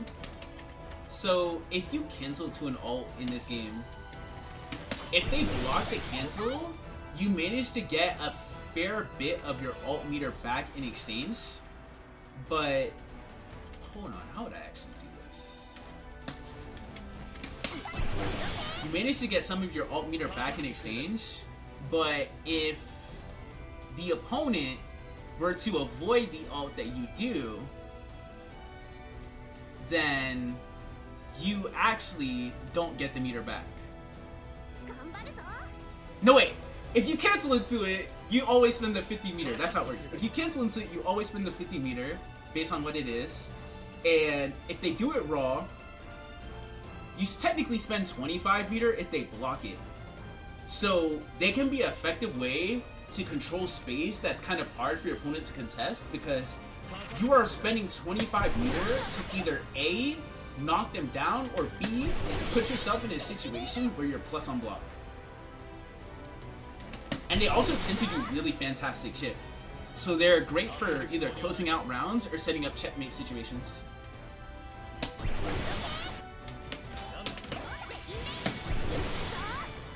Like, Vegeta can do options such as this.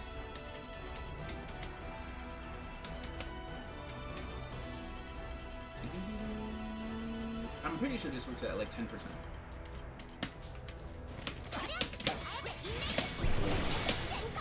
Oh no, I was close, I was close. I think, wait. Oh yeah, all record is word chip. Yeah, you do.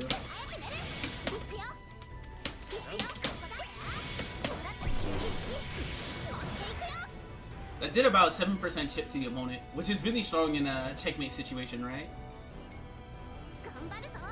So that's the main purpose that alts serve in neutral. They're a very strong way to preemptively and reactively stop a lot of what your opponent wants to do because their startups are so fast too. Alrighty. Now the very last thing is we are actually going to cover single hit confirms, which sounds super sweaty, and it is, in my opinion, well, a little. If you're an intermediate player or someone who is teetering on high level and you're feeling a little stuck, this is something that you definitely want to practice. But if you're a beginner, you can just watch and be mindful that this is a thing that players do. You definitely don't have to play matches and try to apply it though, if you're just learning the game.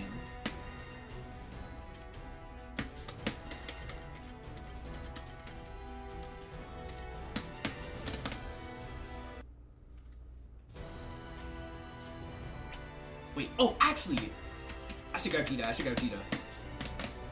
Vegeta's the perfect example for this. Because this is a main thing that has such a massive influence on this character's strength. Okay. So when it comes to single hit confirming in this game, right? I should turn off the frame data display because I don't need it. There. So, with regards to single hit confirming in Granblue, generally speaking, from your character's mediums, granted this can be a bit easier from your heavies for sure, because heavies have longer cancel windows, and it is something I would have suggested in vanilla, but in Rising, due to just 6XLs being so dominant and neutral alts being strong, it is a bit less encouraged to use heavies in neutral in certain interactions. For that reason, having a confirmable medium is very, very strong, because you're fishing for an option with high reward without putting yourself at much risk if it doesn't pan out. So what exactly I mean by a single hit confirm, right? Because not everyone knows what exactly I'm referring to. If you are focusing enough on your opponent, if you hit your opponent with a stray poke, not even as a whiff punish, if you're actually poking at them too, you can react to them either A, blocking, or B, getting hit by your poke.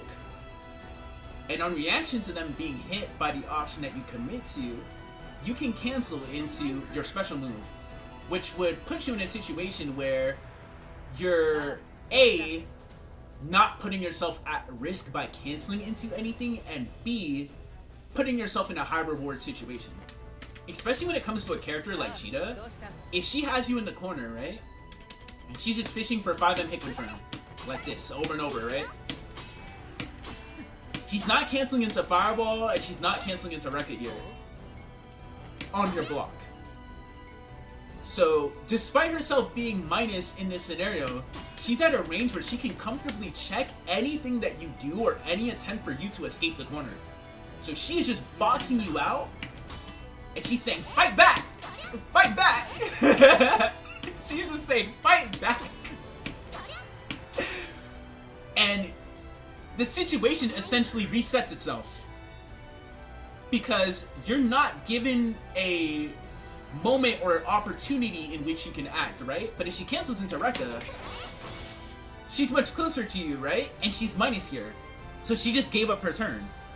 And you have way more luxury to respond to her in this situation, right? But here, her turn didn't really end. Not really. It's round 2. So what you want to be thinking about when you're playing these characters, it's fishing for these confirms for this reason. Even mid-screen with a character like Cheetah, this is a main reason as to why a lot of the stronger players in North America and other reasons see Cheetah as a strong character, by the way. It's because of this. So, if the opponent were to get hit by her 5M, right, and she hit confirms into EX Rekka, mid-screen, she will either A, put you in the corner, or B, if she's even slightly further, you get wall bounced. So she gets a very high reward from actually confirming her pose. And because she's only confirming the situation on hit, she's not putting herself at much risk. Because if she's just fishing for bite into Rekka on block, whether she's doing medium Rekka or EX Rekka, right? The opponent is able to take her turn, they're able to take their turn or punish her for committing to those options, right? So she's gambling. But if she's confirming, she's not gambling. She's just reacting. So, how you want to actually practice this? Something that I honestly suggest doing above anything is you would think that ideally you would want to sit down in training mode with the dummy on random and practice confirming. This is something that you can do, but in my opinion, like you can do that, right? But in my opinion, it's not really the most helpful for you to do, because what you want to be more familiar with than anything is the actual cancel window of the medium into the special. You want to know how much time you have to cancel into the option. I say cancel window because if we set Catalina to block after the initial hit, right? If what we did wasn't a combo, she's gonna block. We can cancel into the EX Rekka right away like this, right? But this is not a hit confirm if we cancel into it right away. But because the move has a cancel window, we can actually cancel into it later and it will still combo. I'm trying to do it as late as possible. So you want to get more used to doing the cancel as late as possible if you can help it. Because it gives you more frames to actually react to the situation that's happening.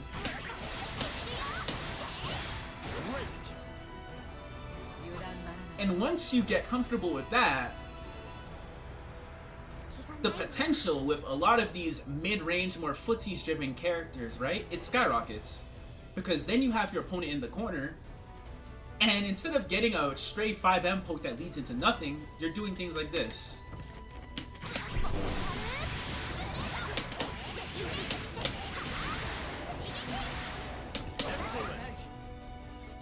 I didn't even finish the combo. I dropped there, but that did around 40%. Well, 30%, and that's with 3 crystals, by the way. And she didn't hit combo limit yet. So the amount of damage that Jita gets from hit confirming her 5M into EX Rekka or Alt Rekka is super massive. Hit confirming is a very strong thing to do with a lot of characters in this cast. So to just go through as a final aside on what you want to be trying to confirm with your characters, right? Because I actually want to go through it with every character. Just like a 2-second thing of like, oh, what you want to be trying to hit confirming into.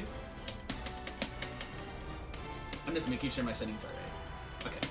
With Gran, for example, you can do 5M into 214L, 214M. Like you can hit confirm the initial 5M, like just the 5M itself, into this. It is really strong to do. With Jita, I already showed that you can hit confirm into 5M, EX Rekka, or 5M, all Rekka, right? This takes practice, but it's strong, right? With Kat, she can do 5M, EX Droid, or 5M, well, 5M or 2M, into Alt Fireball now, right? I don't know the combo, I don't play Cat. Charlotta, she's not really hit confirm character. There's certain characters in this game, by the way, who aren't really hit confirm characters. So, in those cases, like, not really hit confirming with them is very understandable, right? This also reminds me, I should probably go over advancing attacks, but I'll do that later, after I just go through this real quick. Lance, also not really a hit confirm character. Percival, he can hit confirm, but it's kind of hard. Because he doesn't do one special, necessarily. He has the sweet spot, which... Okay, let's set the initial hit. You have to practice the timing for this. So you theoretically can do it with Percival, it's just harder. Ladiva, that's not really a hit confirm character, even though she can, sorta.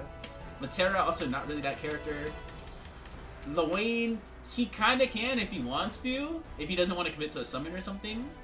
Like he can hit confirm 5M into EX slashes. Fairy, absolutely. But I guess I could just show them real quick. Yeah, I used that color in that sword too, Inspector. It's so peak. Like you can do that with Lwayne too. Because you don't always want to commit to, say, EX slashes on block, things like that, right? Fairy, it's so core to her game plan in this game. You have to be a hit confirm beast with this character in this game. Because if you're not hit confirming with her, right? You're just canceling into whip. And by the way, for those who do not know about Fairy in this game, if she does this special move, she's -10 on block. And her turn ended. And her normals are slow. So what then happens if this gets blocked and she's not hit confirming? The opponent goes... Oh wait, whoops. The opponent goes... What is she gonna do? She gives up her turn. So like, it's bad. It's bad if you cancel it into it and they block it, right? That's not to say that you should never cancel into it on block with Fairy, because you can try to space it out to be safe like this, right? Because then they can't easily 6XL with that spacing, right? But in mid-range, you gotta have the confirms on point with Fairy. Zeta, you can hit confirm.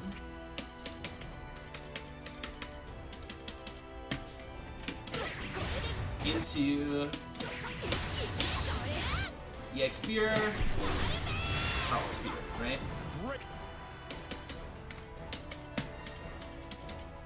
Vasaraga, not really a hit confirm character. He can confirm his mediums on counter hit, which is probably the best thing that he can do. But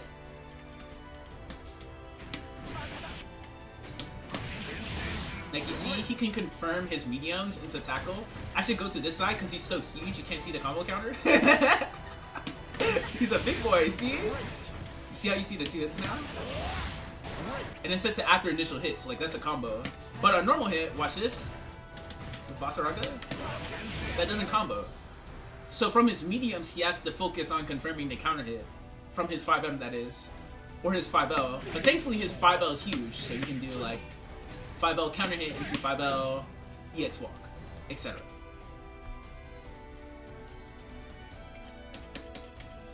So with Voss, it's a bit tricky. Narmaya, it's also hard. It is also hard. Because with this character...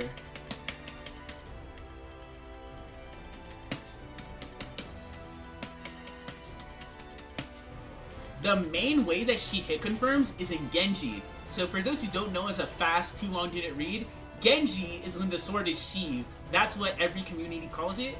Kagura is when her sword is out. So Genji is the footsie stance, right? The main way that she confirms her Genji pokes is she does 5M or 2M in Genji into 214L, 236L. But honestly, you can do this on block with her, even because her Gorilla Slash, that's what some players call it, it's -5 on block, and it has pretty good pushback.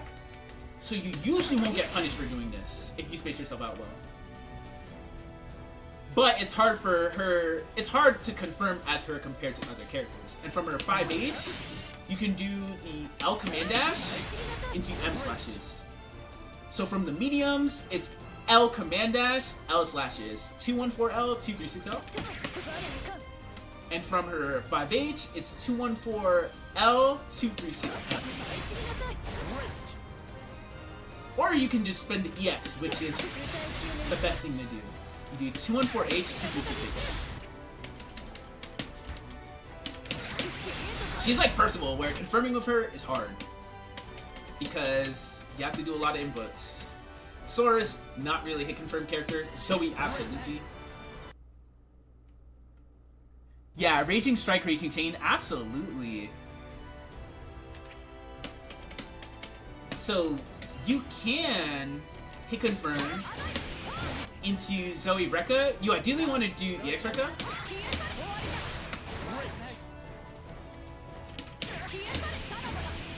Especially if the opponent's in the corner, because you can do 214H, 6H. Right? So that makes a lot of her pokes more threatening if you get that down. Cagliostro, kinda. I say kind of because she can hit confirm her 5M and her 2M. But the main button that you're going to be confirming is her 5H above everything. Or just committing to like canceling her 2U based on the circumstance, because Cag does not have the best mediums in this game. Her mediums are on the slower side. So she's not like a character who can easily poke up her mediums compared to other characters. But you do benefit from having a 5 heavy. You have a 5H that hits 3 times and is cancelable. So you can cancel the first hit, like this. See? You saw I canceled it early? Or you could cancel the last hit, even. So thankfully, you're playing a character who has a 3-hit confirmable heavy, but your mediums aren't the best, which is kind of tough. So you have to utilize your movement more of Cag in that department. So she's kind of a hit confirm character in that regard. Not really, though. But it's only the 5H. You will absolutely hit confirm 5M. Thankfully, this move is also like Cagliostro's, where it hits twice and both hits are cancelable. This can cancel into 214, well, 236L or 236M on the second hit. You can also hit confirm with her into SBA or SSBA.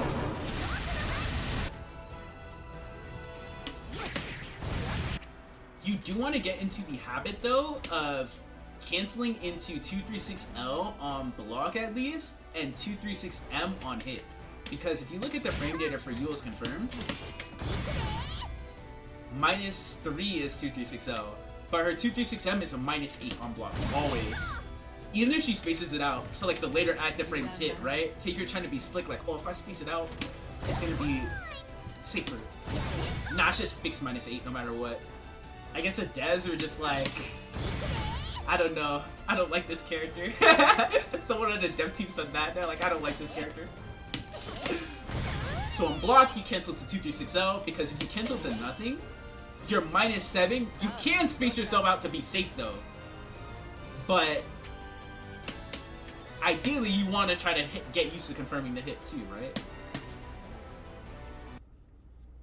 Uno. Uno, you can hit confirm his mediums into 214L. Da, da, da. Honestly, that's the only real option that you're going to be hit confirming with him for the most part. You can also confirm into 214U from his mediums, but that's more of a corner thing than mid-screen, because you don't really get reward from it mid-screen. But in the corner though, they get launched up. So you can do sick combos like this. Wait, I messed up. Right? So there's a lot of things that you can do from that 214 you hit in the corner of him. Eustace, kind of. You can hit confirm his 5M into nothing on block, but on hit, 214M, M. What's nice is that even though his 214M is a multi-part option, it's easier than, say, Percival, Narm, etc. because the 214M slice actually hits too. But like Narm and Percy's command dashes, they don't have an initial hit, right? So that's what makes it hard. So with Eustace, it's a bit easier in that regard.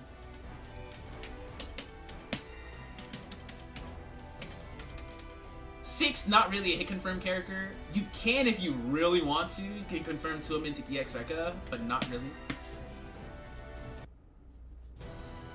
Vera, absolutely. This character is a beast with hit confirms. If you have your hit confirms down with this character, she becomes much, much, much stronger. So what you want to be hit confirming into as her? Mid screen, you want to hit confirm your 5M or your 2M into 214H. Thankfully, Vera is actually a character who's great to learn hit confirms with, because even if you mess up, you have a really nice safety blanket, because her 214H, as you can see, is -1. So you have a safe on block move that you can cancel into. That's also hit confirmable. So you can hit confirm this, and if you mess up, it's perfectly fine, mid-screen, right? But in the corner, if you want the big girl combos, right? You want the high damage, you can hit confirm her pokes into 236H. Which is -9 on block, but if you're an install, you can hold H and you'll be -2. So if you're an install and you mess up the confirm, you have a safety blanket for yourself. You can also fish for the 214H confirm in the corner, but it doesn't wall bounce them, so you get much less damage. But if they get hit by this though, they die, right? She can also hit confirm into her ults as well. Say if they get hit here. But fun. And an install, that leads to hella damage because she can get a close H here. But even if she's not an install, it's still wall bounces. So the reward you get is really good if you get comfortable with hit confirming that. Okay, let's see. Anila? Last patch, it was not really, but this patch, yes.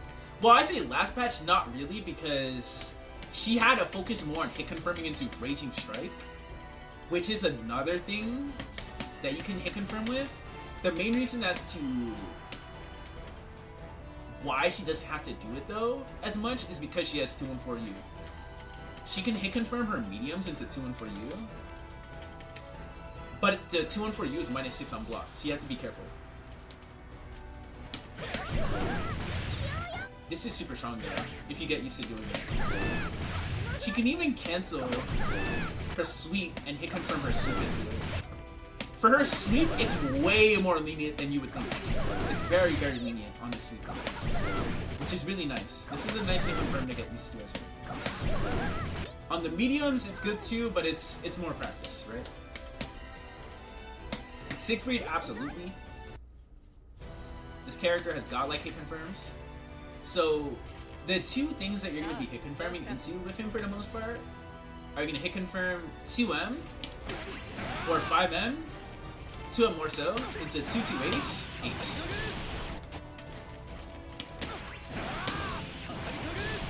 Right? Now, another thing that you can hit confirm into with him is you can hit confirm your pokes into 2 and 4H. But you have to be a bit more careful with this hit confirm, because if you cancel too late, especially if you're at a further out spacing like this, it might not combo. So you have to do it a bit earlier. It's definitely easier to hit confirm into 2-2H. Especially because the Oki that you get on this is really good. Ooh, Grimnir, not really. Nier, kinda. Well, I guess a Grimnir you can hit confirm his 2M. You can hit confirm his 5M and his 5H. Those are like the easy ones. 5H more so. 5M is actually just something that takes more practice. But 5H, if you get both hits at this speed, you can get it. You can confirm into 2-1 for you, or 2-1 for H. Like that. Right? Especially because both hits are cancelable, which is nice. You can also hit confirm his 5M into 2-1 for you, or 2-1 for H. But it'll usually be 2-1 for you mid-screen, if you're hit confirming with him into anything. Nier, you can hit confirm her buttons into 2-1 for H if you really want to, and you don't want to spend death.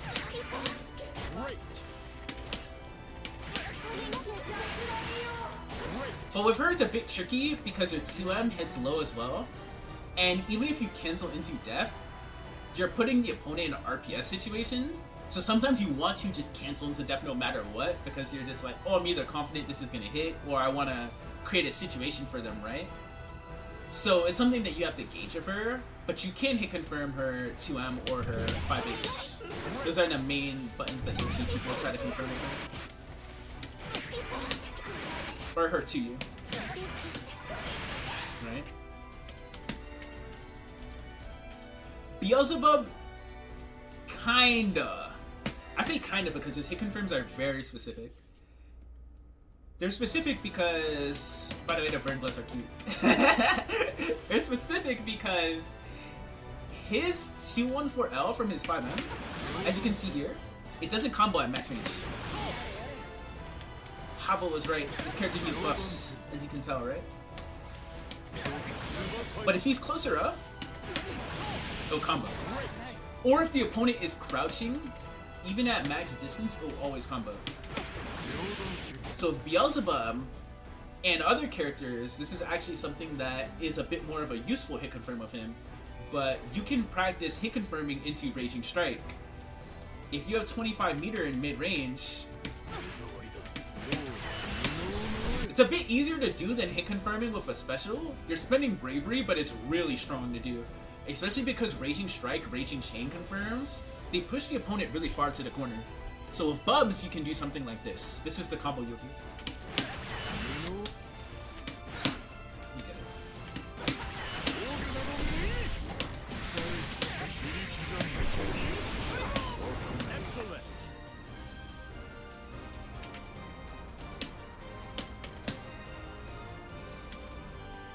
Belial, he can. Generally speaking though, the main thing that you're going to be confirming with him is his 2M in pressure, more so than anything. But in neutral, you can hit confirm his 5M and his 5H. 5H can be a bit weird. The main reason as to why is only the first hit is cancelable. In this game, it's -3 on block, so they can't cancel. I mean, they can't punish you if you don't cancel it. But the opponent is close to you, and sometimes you don't want the opponent to be close to you in a situation. So Belial is kind of an asterisk in this regard, because sometimes you want to cancel into EX Fireball for pressure, right? So not every single time you press 5H with Belial, you're going to be trying to confirm.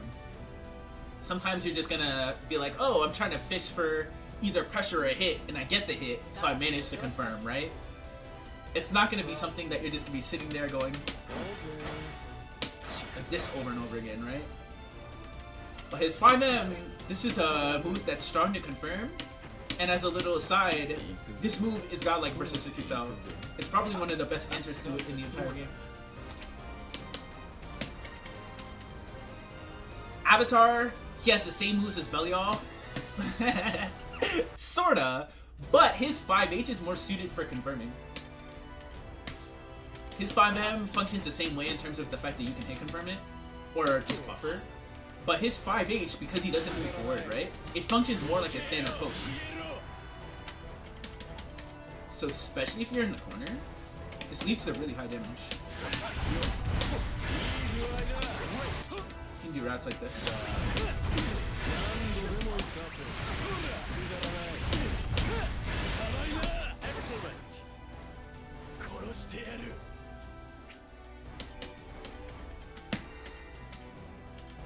Lucilius, sorta. Well, he has one with ults, and he has one without ults. So he can hit confirm his pokes into 236U.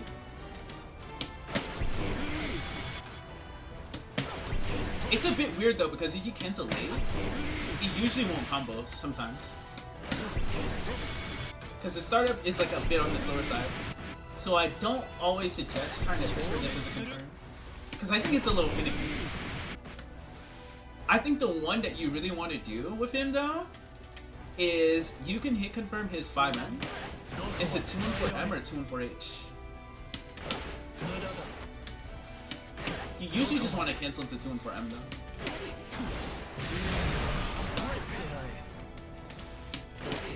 So this is a strong confirm to get used to practicing. To be my homegirl. This is my second character outside of Litz.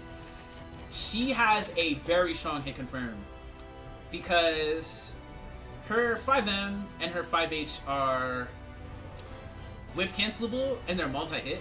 So she can hit confirm her 5M. Her 5M and her 5MM are easier to hit confirm than their straight 5M. She can hit confirm this though if she wants to.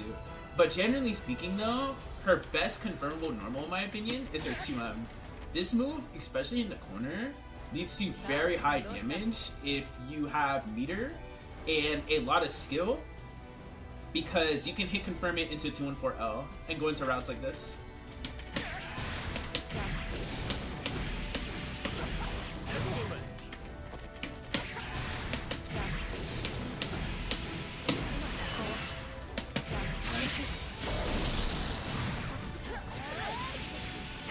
So it can lead to very high damage. Vayne, kind of. And I say kind of more so because of his design rather than it being his overall game plan. Vayne has committal specials in this game because a lot of his specials are pretty minus on block, and a lot of characters can punish them with not just character specific options, but utilizing the game's mechanics such as spot dodge and roll, etc., right? Or they can just take their turn after pretty comfortably because his pushback on certain options isn't incredible. So he is sometimes forced to hit confirm into say something like 236H off of the virtue of that.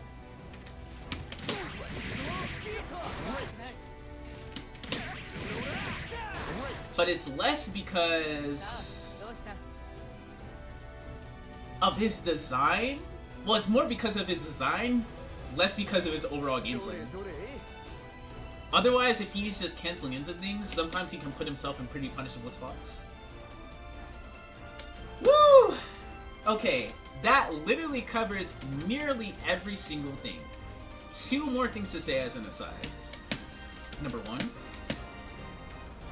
something that I wanted to bring up with regards to 6XL is due to the nerfs to the recovery of Dash L, certain characters have an easier time doing this than others, especially if your character has really strong air normals like the D.Va. If you're confident that the opponent's going to commit to it in a situation, you can actually neutral jump and come down with an air normal. And the neutral jump air normal in this scenario You generally punish your opponent's dash out.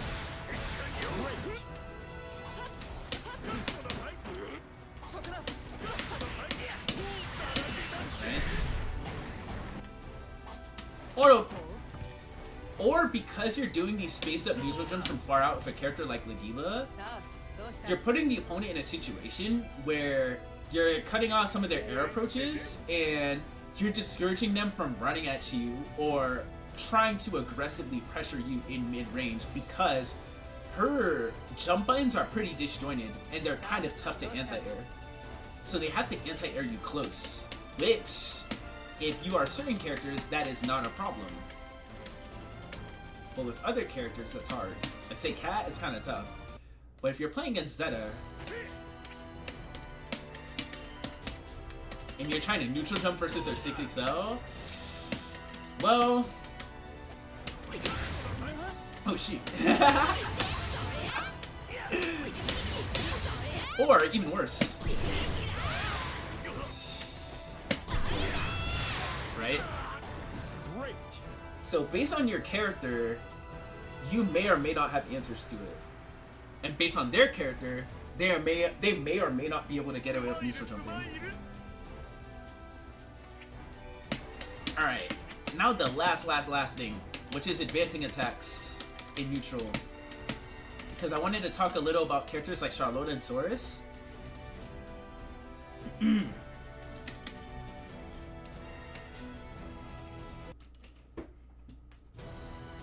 So when it comes to advancing attacks and how they influence neutral in this game, right? Outside of dash attacks, right? In the case of Charlotta, her balls in this game, they do not have much recovery on whiffs though. It can be whiff punished, but it's a bit tricky, right? You see how fast she recovers? Especially on elbow.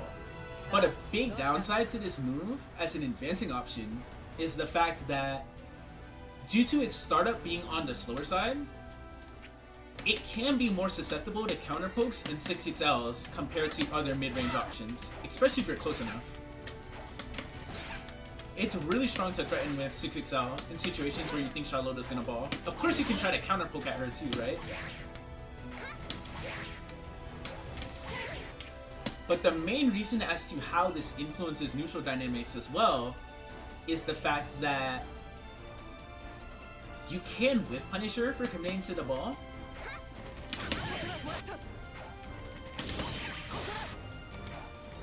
But what she can do is she can also try to threaten with her further out balls, like her H ball, right? But if she threatens with H ball, something that's really good to do against a lot of the more potent advancing options in this game is reacting with shortcut DPs. Even if it's an alt DP and your character doesn't have a meterless reversal, the fact that you're spending 50 meter and you're able to gain offense and momentum from that situation, especially because Charlotta doesn't have the best defense, it's honestly very worthwhile. It's very worth it, even if your character only has an alt DP like this.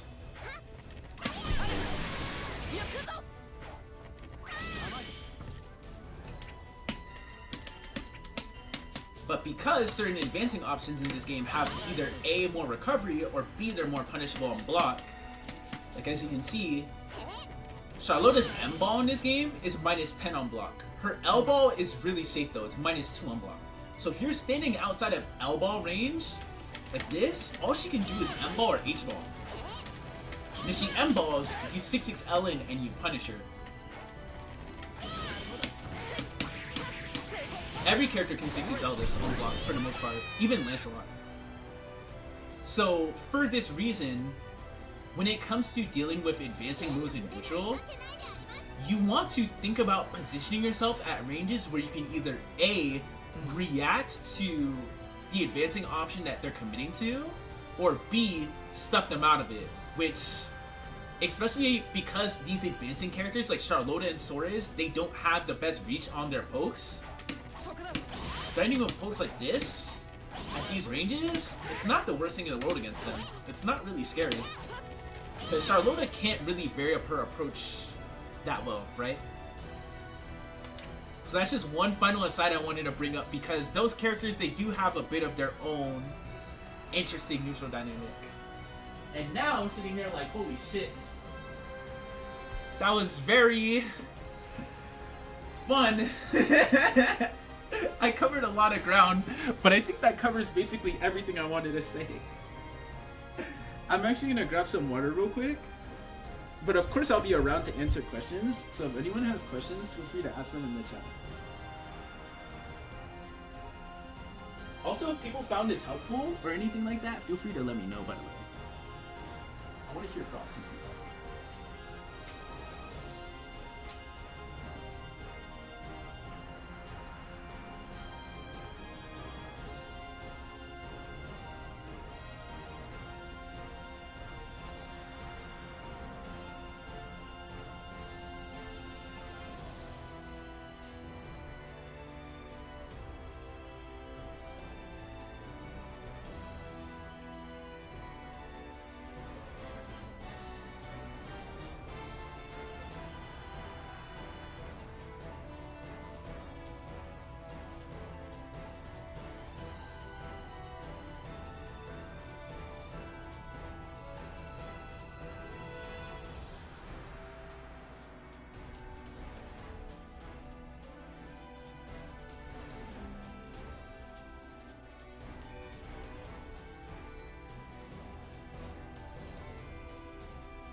Actually, this was not that bad, all things considered.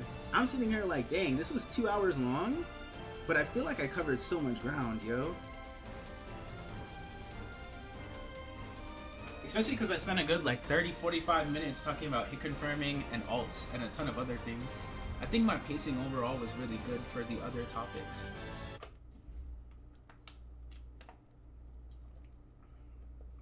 You can't wait for this to be on YouTube. I'm excited too. I think it's gonna help out people a lot.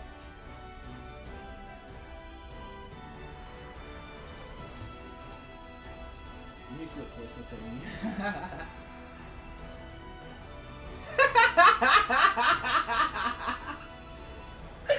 Yo! Okay. I feel like I'd be labbing versus Cat a decent amount, but is that the character I actually lab against the most in this game? Like, as my combo dummy or just my whatever dummy? I feel like I use Jita for a lot of things as my dummy in this game. Let me actually see.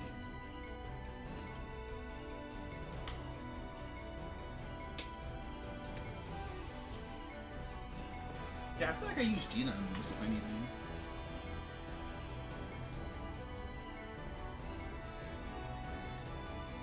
Yeah, me too. I wouldn't necessarily say because she's just default, but I just feel like she has a pretty standard hurt box. There's not that many wonky interactions with her. She has really strong pokes, good fireball. So there's a lot of options that I think that she has, where if I want to reliably test how good something is, I sometimes use her. But sometimes, if I want to test how fucked up something is, I just immediately pick the top tiers. Like, I'll be like, is this good? Hold on, let me see how this compares to Nier doing this, or Siegfried doing this, or Lance doing this. I'll, like, actually just pick the top tiers and be like, okay, let me actually test this interaction out versus me.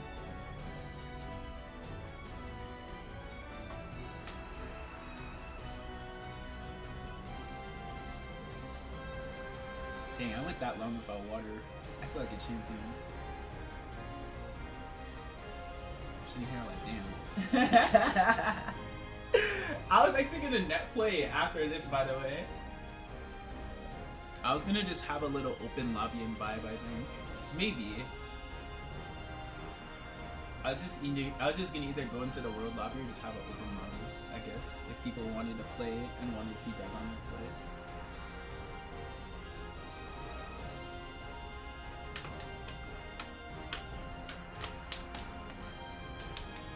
I could use Lancelot though.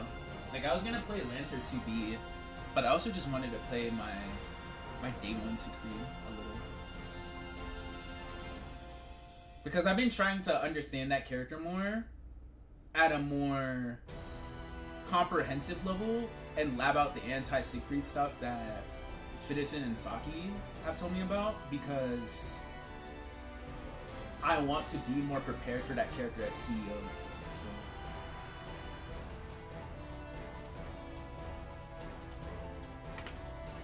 I think Lancelot does fight him well though, but he's just one of the newer characters in the cast, and I'm a vanilla player, so I don't have the most experience fighting Siegfried, right?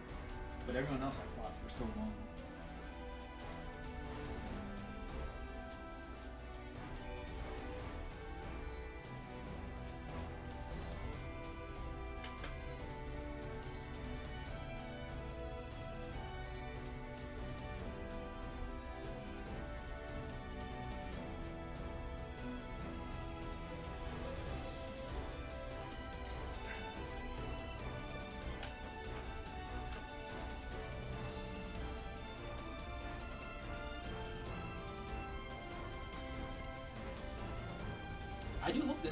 I do hope this helps out a lot of people though. I think the neutral in this game is kind of tough to understand, and it's kind of tricky to play.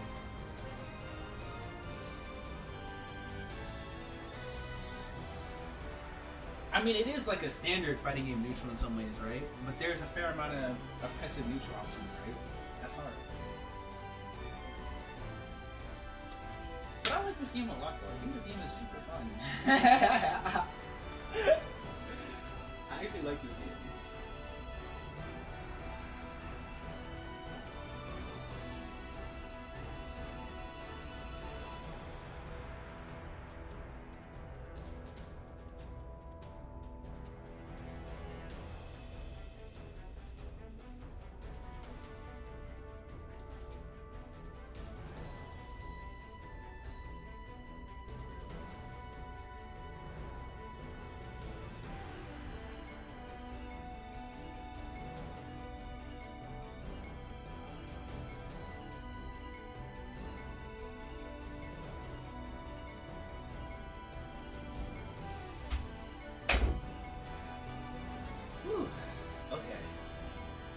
Damn.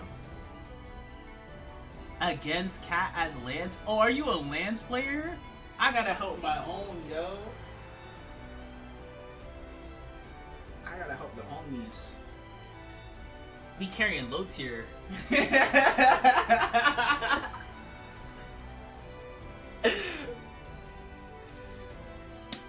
Okay. There's a lot of things to know in this matchup. Well, a fair amount of things, that is. I've played this matchup so many years. Fighting Neokarsh, Callisto. It's very similar to how it is in vanilla. There is certain minor things to note, though. Okay. This will help a lot of people have the basics.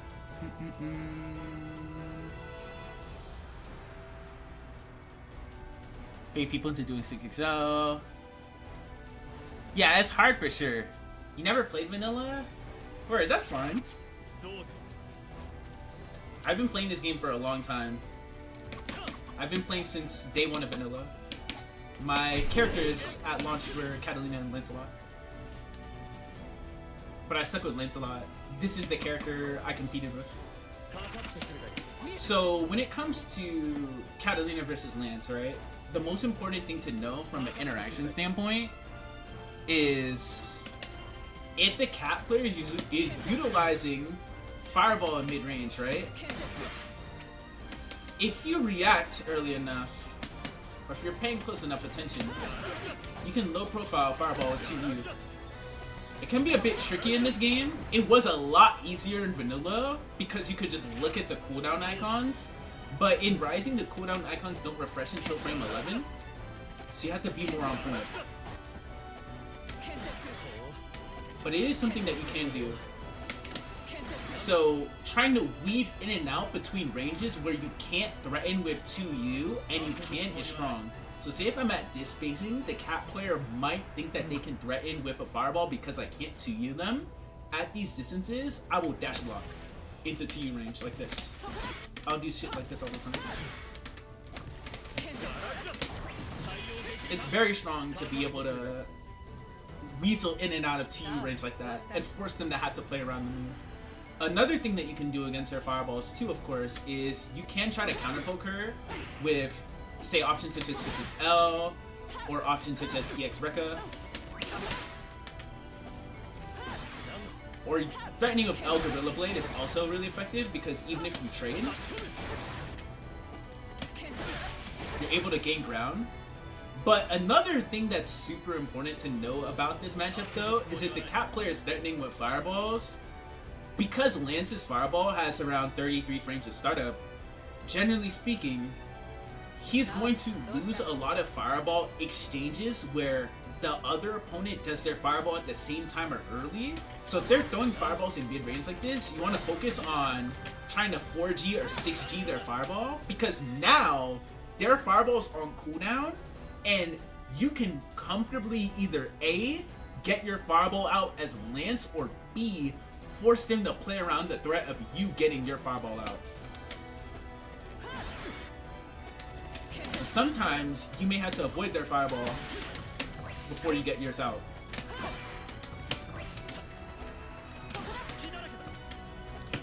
But if you manage to do it early, what's important to note here actually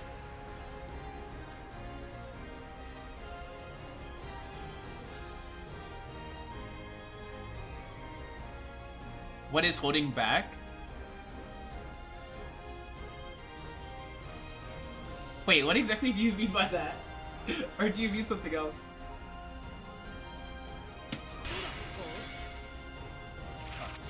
Oh, I think I said down back.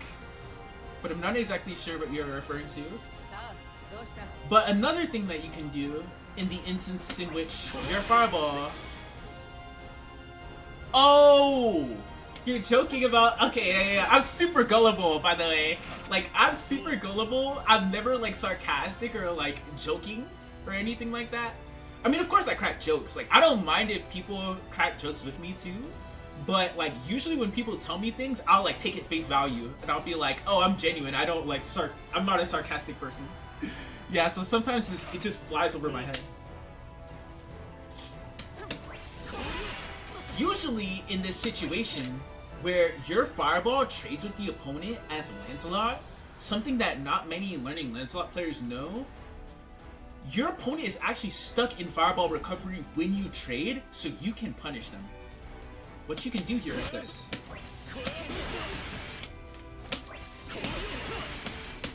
You see? Punish.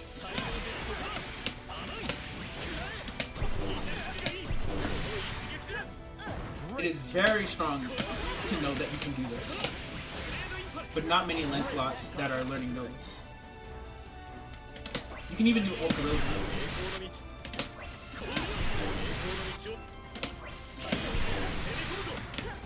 So it's very important to actually pay attention to if your opponent committed to a fireball when you're throwing your fireball too, just so you can punish the recovery like this.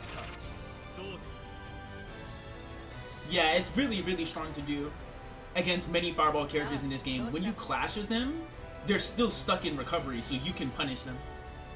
This applies to even things such as Zeta Beam. Like, Lance can also do this to Zeta. Another thing to note in the matchup, your 2U also low profiles her droid.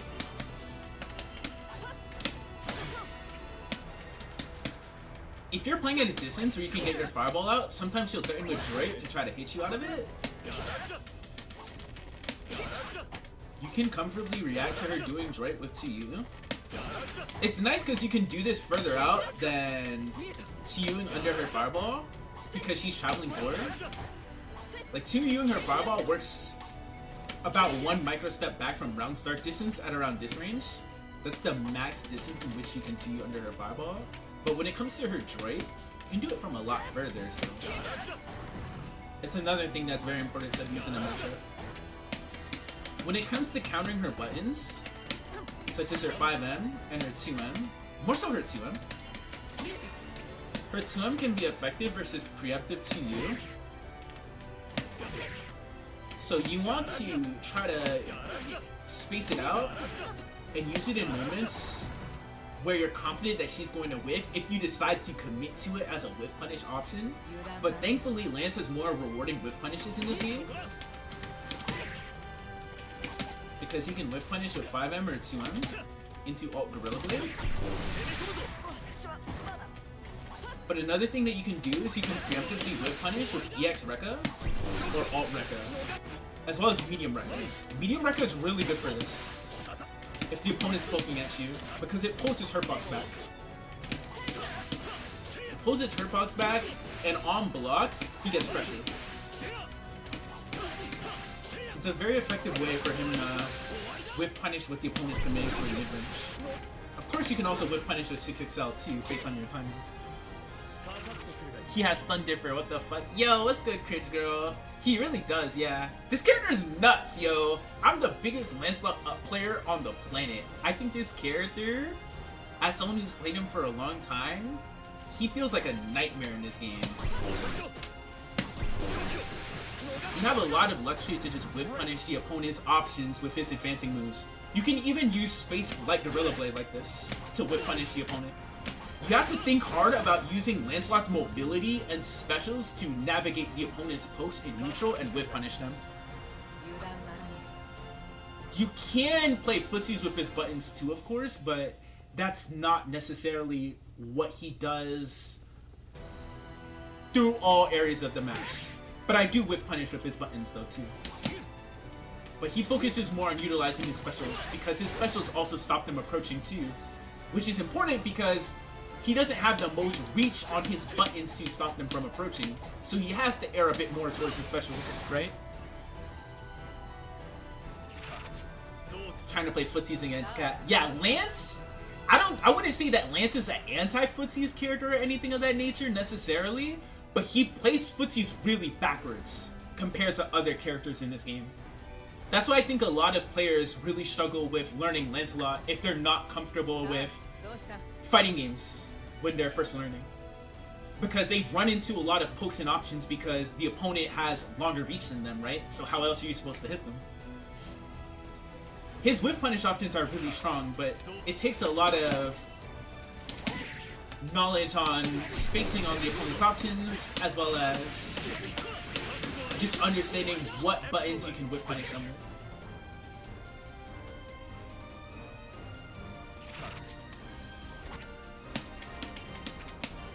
That's honestly a lot of how the matchup plays out. There's other interactions and other things to be aware of for sure.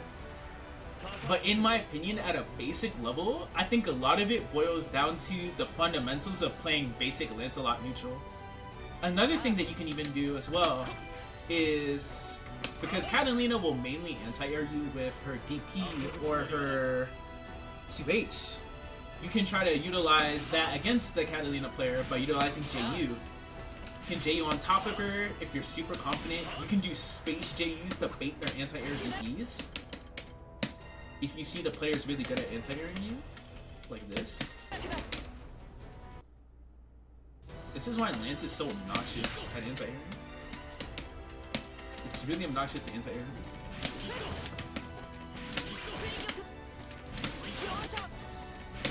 And if they whiff a 2H like this, you literally want neutral. Because you can just go.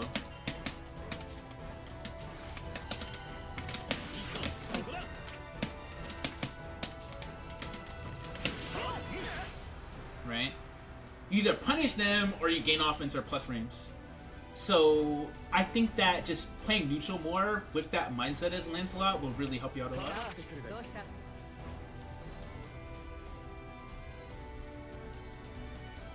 Yeah, Lance is nuts, yo. Yeah, his windscreen is very, very cute. I love the dandelions. I'm so happy they brought back my weapon. This is the weapon I used in vanilla even. Like, I still have my vanilla save file with the weapon. I didn't even buy the weapon in Rising. They just gave me it because I had it. Maintaining the spacing you want with slower characters. You feel like with Ladiva it's nearly impossible. I think she has better answers to 6XL than Vasaraga. The main reason as to why is I think she tends to have better medium pokes in mid-range.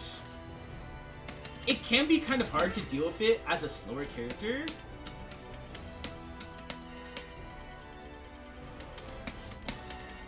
But the threat of her buttons leading into EX Headbutt, if she's close enough, or Alt Headbutt, it's pretty strong. The thing about Ladiva that's kind of weird in this regard is her dash speed is not the fastest, but her walk speed is actually pretty good. So with her, it's more so utilizing her walk speed and her backdash. It's kind of hard utilizing her forward dash to avoid certain things the opponent's doing. And of course, neutral jumping with her is also really strong too. But I would think about it less about being the aggressor outright, but more about the fact that it's scary for the opponent to be up close to Ladiva, and you have to be cognizant of the fact that you can force them to take risks and swing in scenarios that aren't favorable for them. Because if they lose neutral to this character, her offense is so scary. If they're wrong and she commits to strike, they die.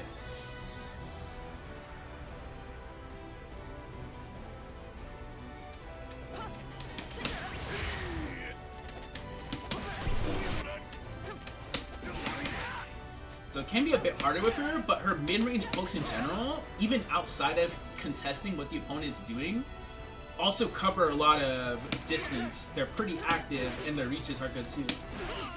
So she's not the best footsies character per se, but she can definitely box up a character like Kat.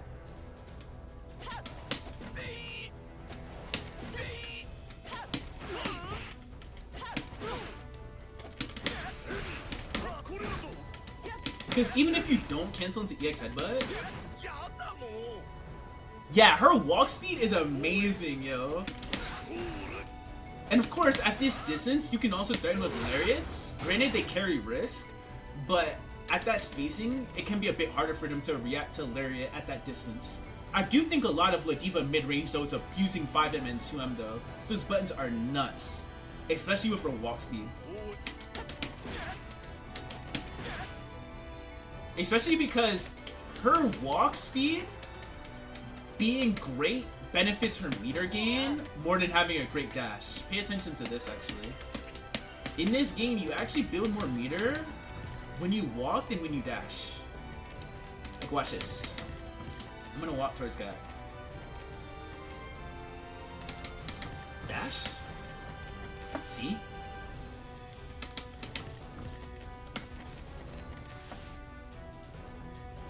That's why you have situations where when Chloe plays a diva against me, you'll see them doing this a lot. Like, they'll try dashing in small increments. Try dash blocking with her more than like full dashing. I think that would help out a lot too. Her dash block is actually pretty good. Rather than trying super hard to just force your way in against them at these spacings and try to just win the interaction. Her walk is so good.